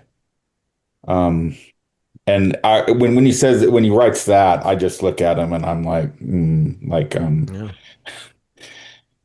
Bert doesn't want to speak at this point, but if your eyes even brush against those texts again, it fills you with a deep uneasy feeling, but you can't understand it. It doesn't appear to be something that you can say. Maybe my colleagues, I'll write down, maybe my friends can help. Yeah.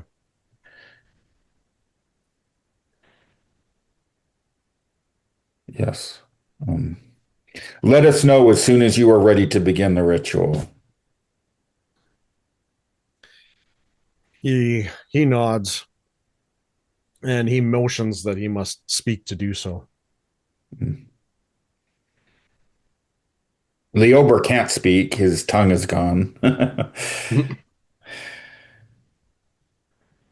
Asmoth could, yeah.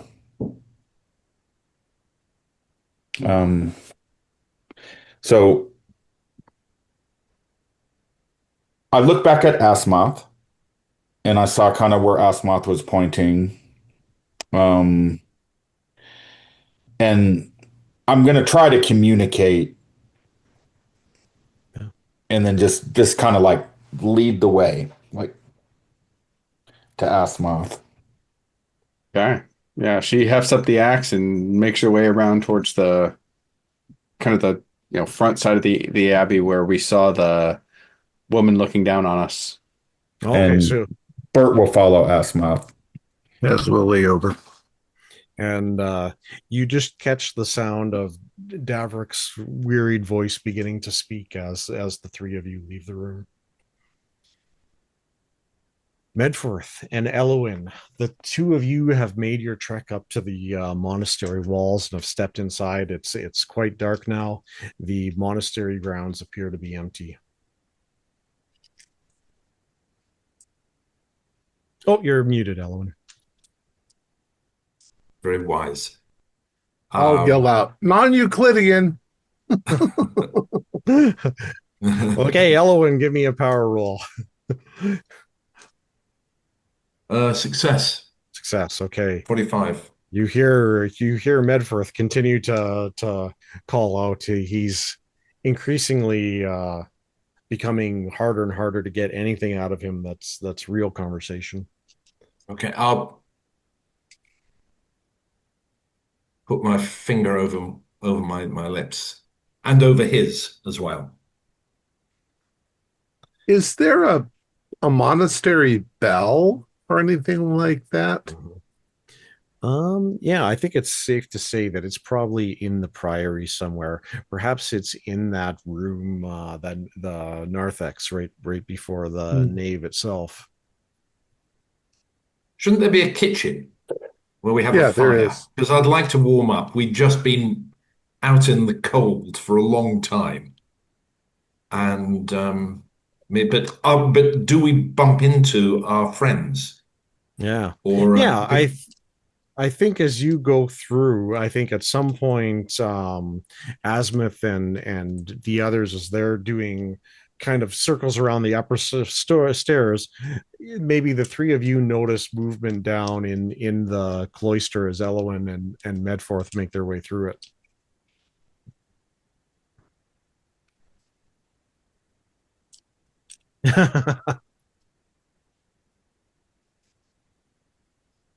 They usher you two up to the second floor, and your groups are finally able to reunite. all right. Well, I'll put some cloth in my ears. I don't know why I'm doing it. And they've got cross in their mouths. Are they? All right, I'll do that. Can we warm up? We need to get to the kitchen. And then I point to the particularly library. Medforth. I'm pointing toward the library. Okay. Well, Medforth is quite cold. And Okay, we want to yeah. get to the kitchen. Just Yeah. for a few minutes, let's warm up. Then we can save the world. Okay? Is Eloen still talking? No. Okay. So you're pantomiming all of this. Okay. Yeah. Easy to pantomime cold. Yeah. Because if you're And talking, we're walking. I'm going like this. Right. And I know where the kitchen is from the map. Yep. Yes. Yep. And So- even Christoph, the other monk, nods and makes a very loose introduction to you and offers to gestures for you to follow him. Right. Just to warm up. While you're warming up, I'm going to show Eloen the notes that I've taken, that the notes that Christoph has written down, and the questions I've asked, and the answers has written to down those questions, so that Eloen is filled in on like what's going on. Oh, right. Oh. Right. So And if Medforth can read, he can as well. No. So Bert, are you going to the kitchen with them for this? Asmuth will kind of tap Bert on the shoulder, point towards Eloen, Yeah. and like symbol writing out. Mm-hmm. And then she's gonna kind of gesture towards Medforth and hold up her axe, point to Medforth, and kind of gesture in the direction that she's about to go and start to turn.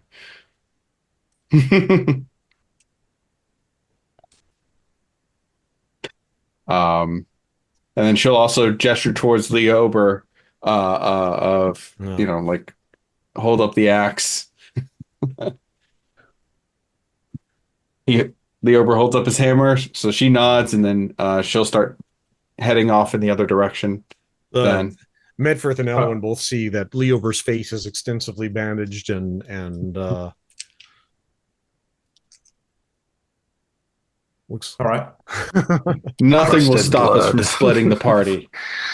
yeah, exactly, right. So the three of you are going hunting, and you're moving around. Are you staying on which floor of the priory are you checking? Oh, top floor. That's where we saw You're the staying woman on looking the- down at us. Okay, sounds good. Those of you in the Eloen, you are able to it looks as though the fire was going very recently in the kitchen, and you're able to restoke it with as Bert shares his notes with you. And Medfirth, are you heading up or are you staying to get warm? Well, if I feel like I'm probably a little warm now just because we're inside out of the snow. Yeah. So I'm tough. Yeah. I'm going hunting with the rest. Okay. You still have the sniffles and have the occasional sneeze, but you're able to push yourself onwards. Okay, so I would I'm with Bert writing in his journal, and I say, all right, I may have this curse. I'm gonna write there may be a cure. The man in the library believes he has a cure, but you must help him with the ritual. Is he a good man? Keeper, could I make an insight roll, a retcon insight roll, or yeah, you can make an insight roll. too late for that? No, I think so. Okay, I got a 19, so that is a hard. You get the sense that these monks have been forced to make some hard decisions. They all think they're good and they all think they're doing the right. Some of them, in trying to contain this, very likely are responsible for hunting down Tuomus and Stania as they made their escape and cut out her tongue and brought her back, whereas Tuomus, they more or less left for dead. Do I sense that he's being truthful when he says that he's trying to do a ritual to end the curse? You sense that he absolutely believes that he's being truthful. Yes. So I communicate that to Eloen. I'm like, he really believes that he has a curse. I think he's a good man. And he very much believes that the other brother, the leader of the Silent Brothers, Dietgar, who is supposedly in the basement tending to the most afflicted, very much wants the opposite, wants to destroy the book and essentially end the curse here by more or less killing everyone connected to it, and eventually the monks will die out and it won't be able to spread because of that. What are all these skulls for? Yeah. I just write down, apparently there's some crazed monk in the basement that thinks that killing the afflicted is the solution. But I trust the monk in the library. Are the skulls to do with the ritual? Because it's not just killing. No, I don't think so. Fucking madness. As soon as you are warm, we should go to the library. You can ask questions to the monk. Yeah, all right. Let's do that. Okay. The other three have moved from the library down to the long hall. You can see on one side of the hallway, windows look down into the cloister. On the other side, they look into the nave. Leober, who was one of the ones who first went into the nave earlier, you're literally standing now where Eloen first saw the woman Brockness staring down at you earlier in the scenario. Passing through that, you come into a very long hall that seems to serve as a dormitory. There is another fireplace at the far end of this, windows looking out into the front yard of the monastery. While you see there are still a great many cots spread out across like either wall of this room, you see that it looks like quite a few have been pulled away and are missing. There are spots where they would likely be, and I think it's fair to guess at this point that you're tempted to guess that they've been dragged into the basement of the monastery. There doesn't seem to be any sign of any woman calling herself Saint Brockness. So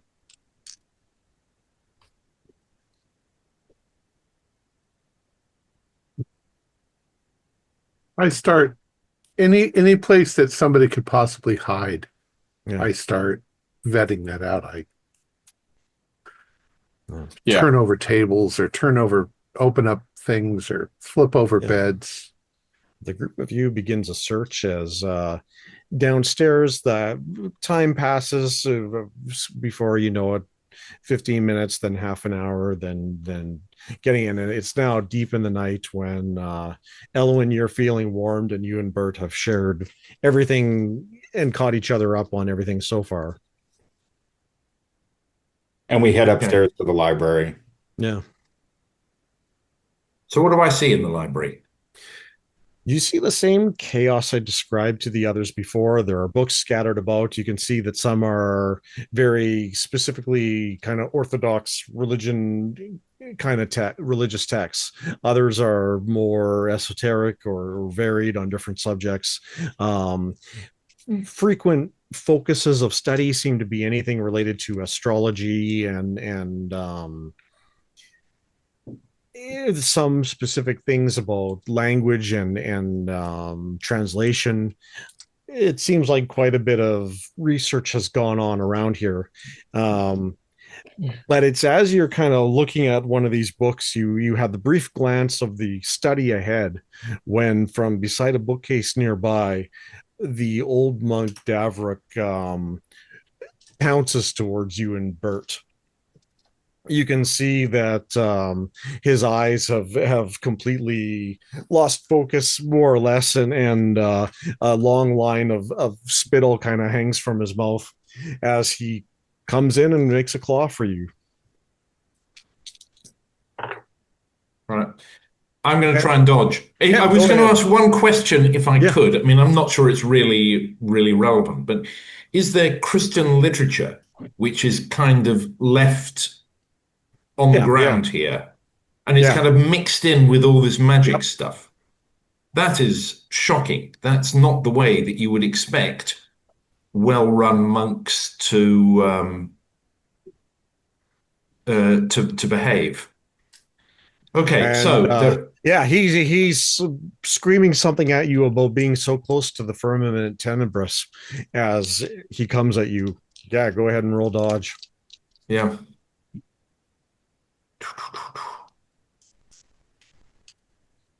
Oh no, we're not going to do that. That does not work. Dodge. 83 over 27. Yeah, no, he gets you and grasps you in his arms and looking directly into your face, he stares at you. A large blood clot and dollop of blood comes out of his mouth and down his chest, and said, "Not strong enough to hold on. Falling apart. Spire reaching above. Can't do it."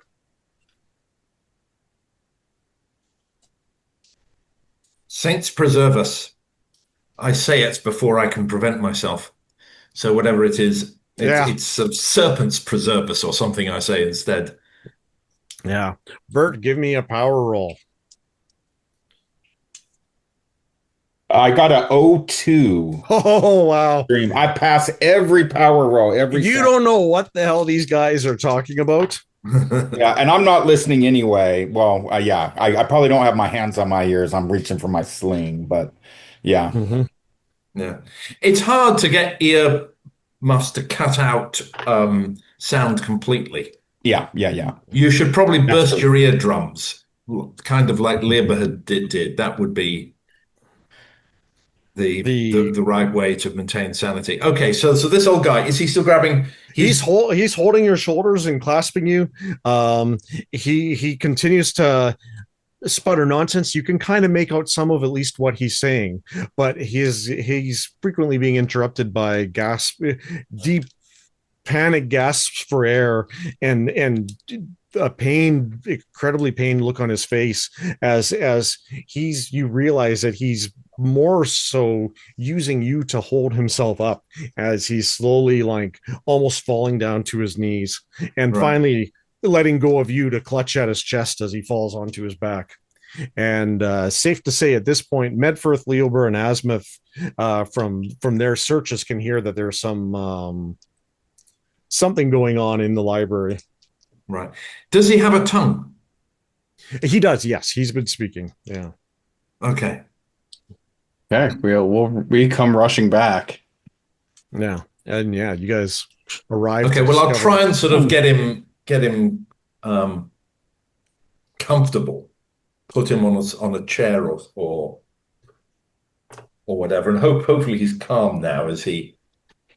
His entire body is shuddering at this point, and he's twitching under your ministrations and gasping as more blood comes up, and you're tempted to guess he might even be having a heart attack at the same time. Oh God! Well, I'm no doctor. All I can really do is pray with him. I'm going to get everybody's attention by stomping my feet, and then I'm going to point at the fire and go, burn this whole fucking place to the ground. But I don't say it out loud. And I point to the book. Yeah. Looking at you, and it appears as though he was on the last page.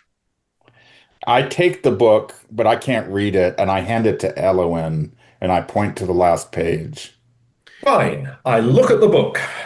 Looking at the book, you can't identify the language that it's written in, but yet you can read it. And if you think that it's in a certain language, it's in that language until you think it's might be in a different language that you can read, and then it's in that language. That is very strange. That deserves a sand roll, doesn't it? Yeah. And that is not the way that books operate. Which I pass. Which you pass.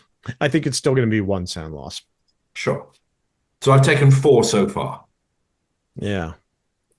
And I will attach here what you see on the final page of the book.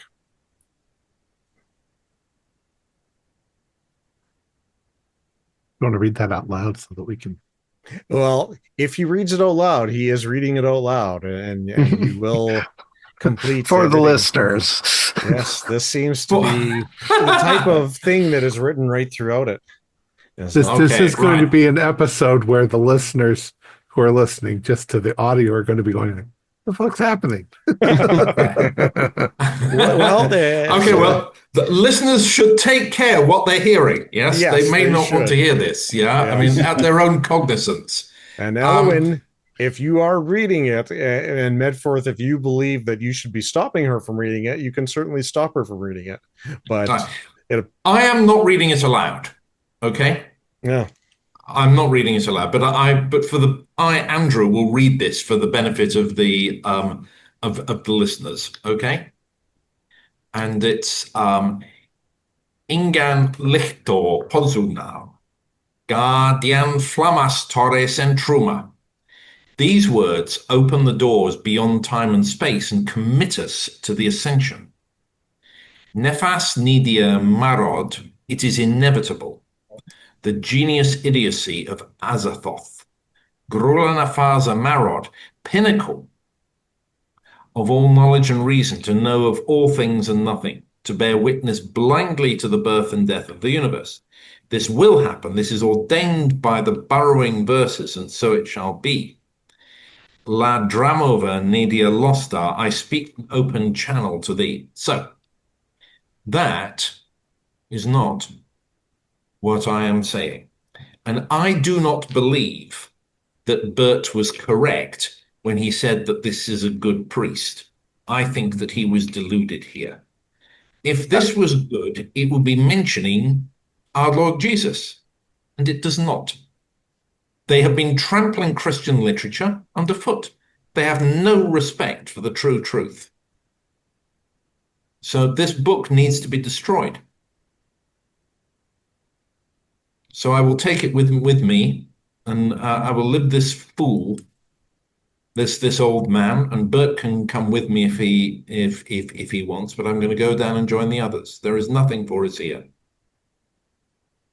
Well, yeah, we're in the library with you. Yeah, the others are in the library with us. The journey is not a long one then, as I go to meet them. Azimuth is going to grab a candle and hold it next to one of these piles of books, and just kind of cock her head towards Bert and Eloen, and hold the candle closer. There's a lot of Christian has no idea here. At this point. He's just like, do what you will. I was thinking of just burning the book. Put that in the fireplace. We want to get rid of the witch who's running around too. So yeah, we want to get rid of the witch. But okay, so we are writing in the journal, are we not? And I'm writing, burn this book, or burn the building, but let's burn the book. That must go. That is foulness. That'll be how we start the fire, yeah. That's how we start it, right. And we could be completely wrong, but then we haven't seen any horror movies ourselves. So yeah, right. But there is a lot. My character has no clue, really. He just kind of believed the monk because the monk seemed smart and wizened. But then when he saw the monk attack Eloen, now he doesn't know whether to believe the monk or not. So he's just like, yeah. Whatever you guys want to do, I'll just go along with it. In that case, Azimuth's going to snatch up the book and start walking downstairs, axe in one hand, book in the other. Fine. I don't want to burn the other books here. That would be desecrating. There is a lot of valuable Christian literature here, and I don't want to see it destroyed. I don't be responsible for that. But this book is foulness. Burn the book. So I'll follow them. Burn the book. Yeah, Azimuth's going to go downstairs to the kitchen. Yeah, take the book and toss it into the fire, and then try to see if she can find some like distilled spirits or something to toss on top of it.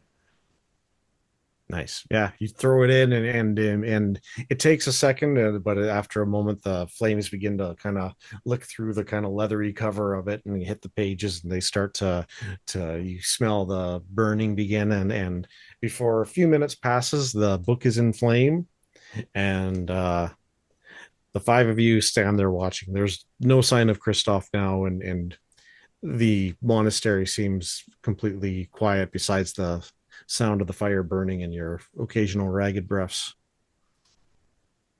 I give kind of a let's go signal. Yeah. I point to the front door and be like, I don't know. I guess we have to sleep here, right? So we have to.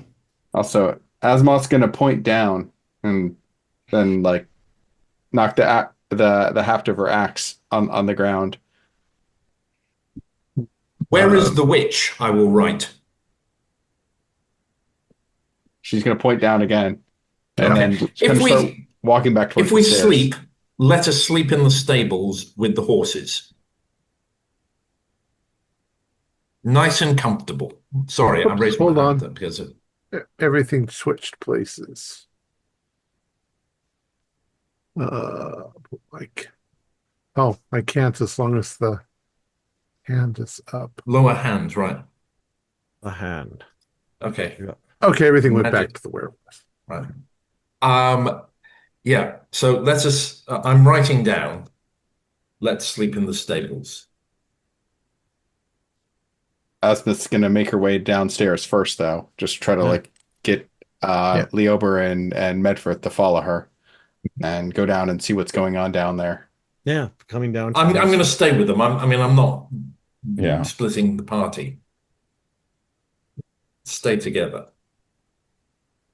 You come down to the basement to find. Well, I can actually share the map of it. It's might be anti-climatic at this point, perhaps, but looking one direction, you can see stairs down leading towards rooms leading into a cellar where you see a great many spoiled foodstuffs. There's grains that have been spilled over the floor. You can see several casks of beer have been opened and poured out on the floor, and it's generally a state of ruin in the cellar. Going the other way to the sacristy, you can see a series of different shrines around this wall, and there is a silver arm holding a hand that is on one shrine. You can see there is a little old looking sword on another, several different scrolls and Bibles and various crosses.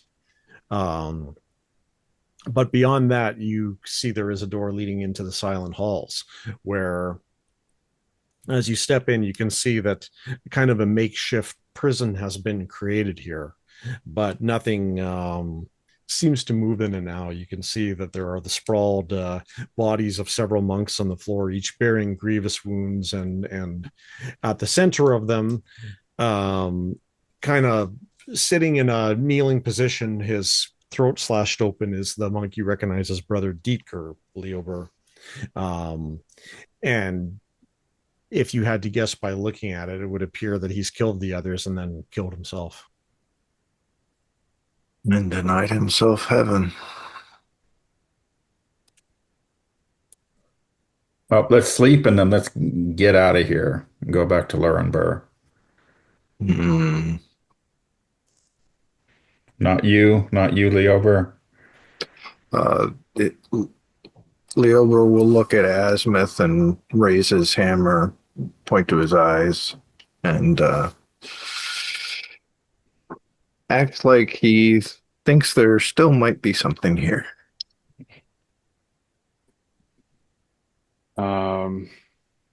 Yeah, I guess Asm's kind of looking around. Is there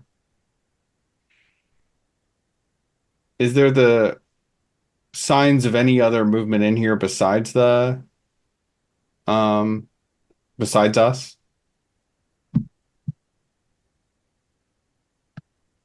You make your way back upstairs and begin a slow circuit of the entire priory.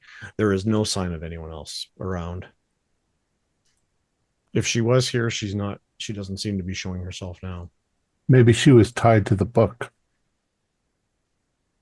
Asmith actually pulls out the necklace and holds that out to everybody. Points to this and then points to the fire. Yeah. I motion to throw it in there. Okay. Mash it first. Yeah. First, she sets it up. She sets it on the table and points to Leover's hammer. And he swings. You are able to bash it and dent it and crush it into something that no longer really has whatever shape or whatever thing it denoted before. Hey, and yeah, once it's been smashed up, tossing that in the fire too. Then we'll all snuggle up until morning. Sounds good. And you slowly each drop into a sleep, and we'll end the session quickly here as we just have a quick look at what each of you dream about as you fall asleep, as you drift into the night. Quick question before we do that. Yeah.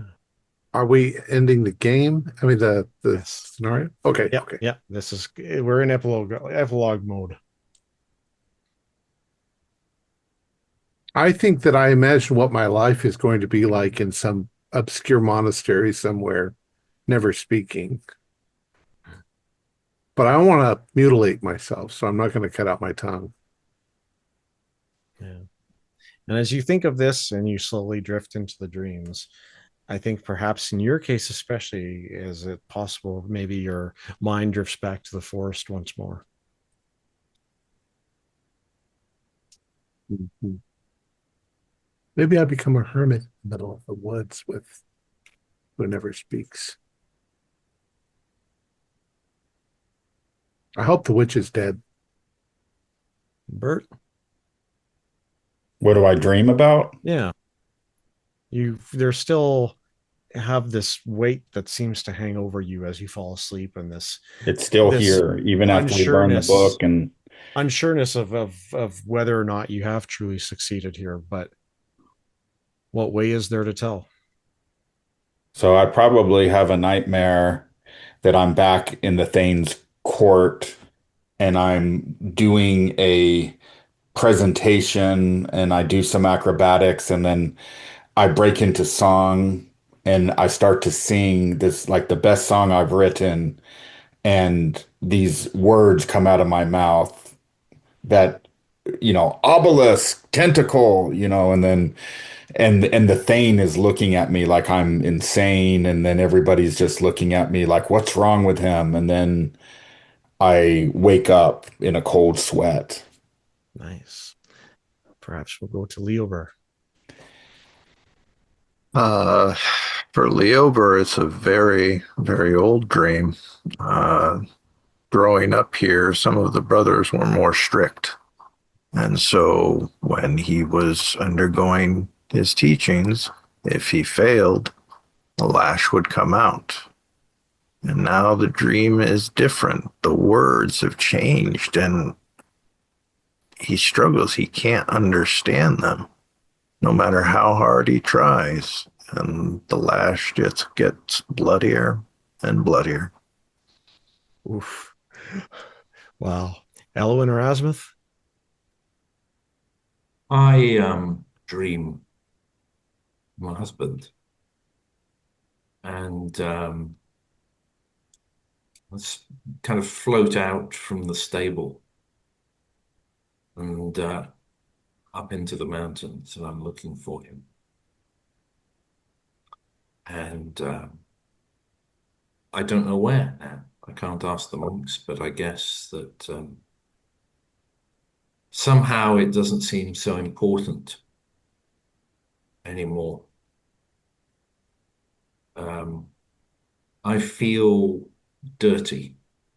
I feel touched by the foulness, and I want it to go away. And it's a foulness which is the sins that we all carry. And I dream of Jerusalem. And maybe that's where I should go. Maybe that. Yeah, the idea flits across my mind that if I'm in a foreign country and everyone's speaking foreign languages, I don't need to speak. I can just be silent. But I can't think of anything better. And it's providence, it's destiny. It happens. Yeah, and we'll turn to Azimuth. Azimuth has a dream of dying, being stabbed to death by those monks in the courtyard. If the fight had gone a different way, dreams of her mother being killed, her dying at the sword as well.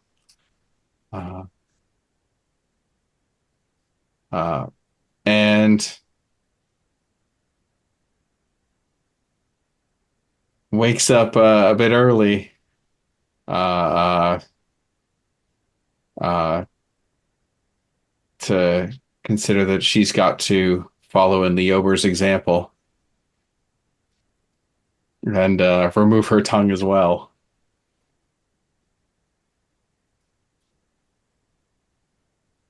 Nice. So the night passes and eventually morning comes in the small village of Laurenburg, where there is great commotion by the healer's hut as Thom has awoken. And the village healer steps from the hut and calls out to the family passing to the Thane's lodge and the two other guards walking down the street. The merchant has awoken. Tenebris, scarred, scabrous, dreams have befallen us. And that is where we will end our game. Thank you, guys. Wonderful. And this is how English was born in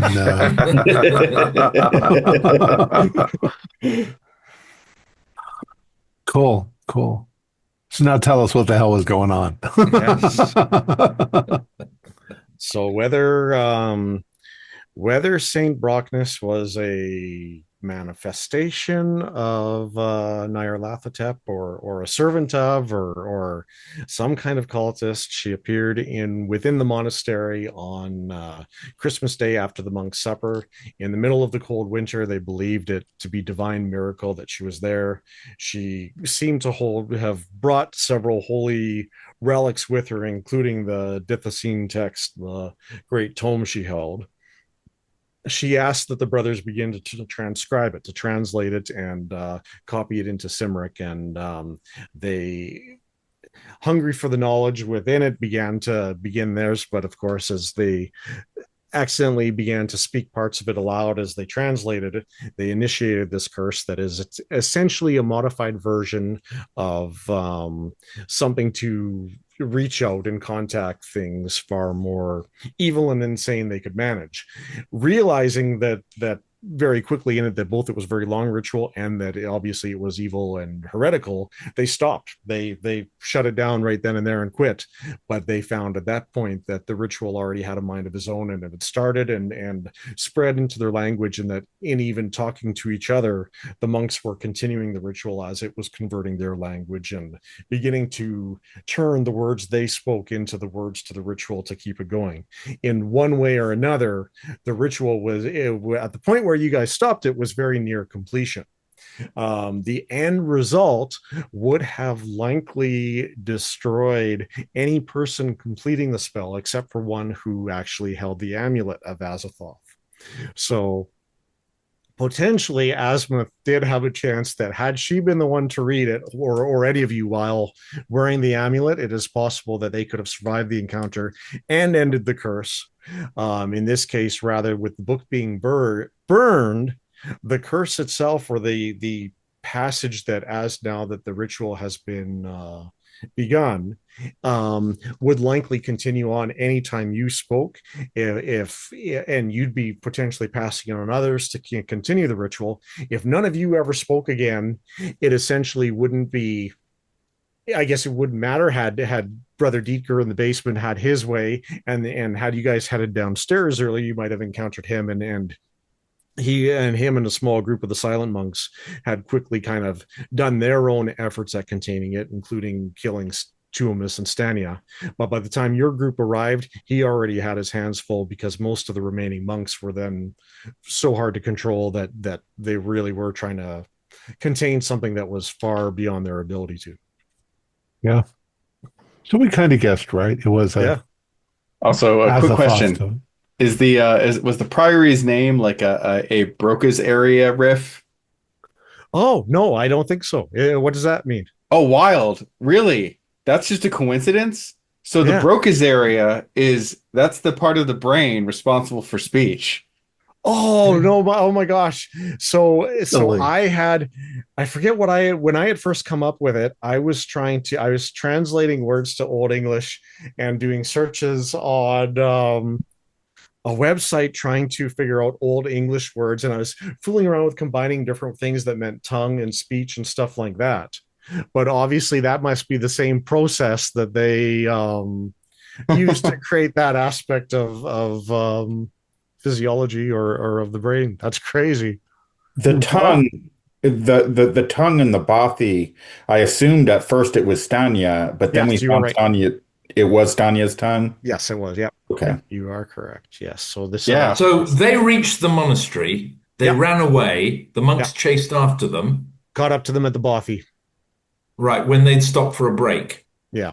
And then took away Stania. And they brought Stania back to the monastery with them, but she didn't make it in the end, is that she essentially died of the wounds that they had severed her tongue, and she probably would have ended up in the basement with the other monks struggling with it, but she didn't. Right. I mean, what's his name got away. Yeah. If the ritual carries on, I mean, the curse is over, but it's not a good thing to have established a gateway to Azathoth, surely. No. This is a world-ending scenario. We've started So, a I mean- chain reaction. I mean, it could just be like, the type of like Azathoth summoning where just like, the 3 square mile area around the town or whatever gets just blasted out of existence. And it solves itself. Or maybe just Great Britain. And Yeah. When you get infected with the burrowing verses, I think I understood how that worked. It's like you hear somebody else speak the strange words, and then you hear it, and then you fail like a willpower check, then like you're infected. Just is that kind of how it works? Yeah, yes, exactly. It was literally as is it while there was a general the dreams essentially were brought on by the influence of the false saint being in the area and the kind of taint of reality that was causing, whereas the actual disease was spreading through hearing the broken words. And that's when I was having you guys in early session 2 quietly secretly make the power checks on through direct messages. It's literally rewriting the neurons in your brain when you hear the sound. Yeah, that's a really cool idea and cool story. Yeah, Cool.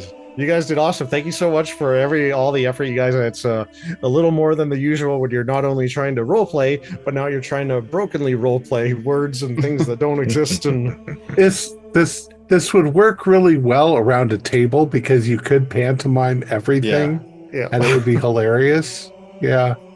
Yeah, either that or just like writing things out on note cards. Yeah. Our players included Justin Bumgardner, Andrew Buchanan, Josh Ryan, Luke Strom, and myself, with Mike McKinn as the keeper of arcane lore. We have a Discord server where you can chat with other members, you can set up private games, and you can learn the finer arts of gameplay and game mastering. We provide audio-only versions of our shows free for you to download from Spotify, Podbean, or iTunes. Support for the show is provided by our patrons who are listed in the closing credits. If you'd like to show us your appreciation, please visit our Patreon page, or you can use the thanks button just below the screen. Like, share, and subscribe to our channel, and punch the bell icon for updates on our latest shows. And leave us some comments. We enjoy reading them and answering any questions you might have. This is Thom Raley, together with all the members of our gaming club, inviting you to journey with us once again into the darkness for another adventure into the universe of H.P. Lovecraft and the Cthulhu Dark role-playing game. Until next time, good luck and good gaming.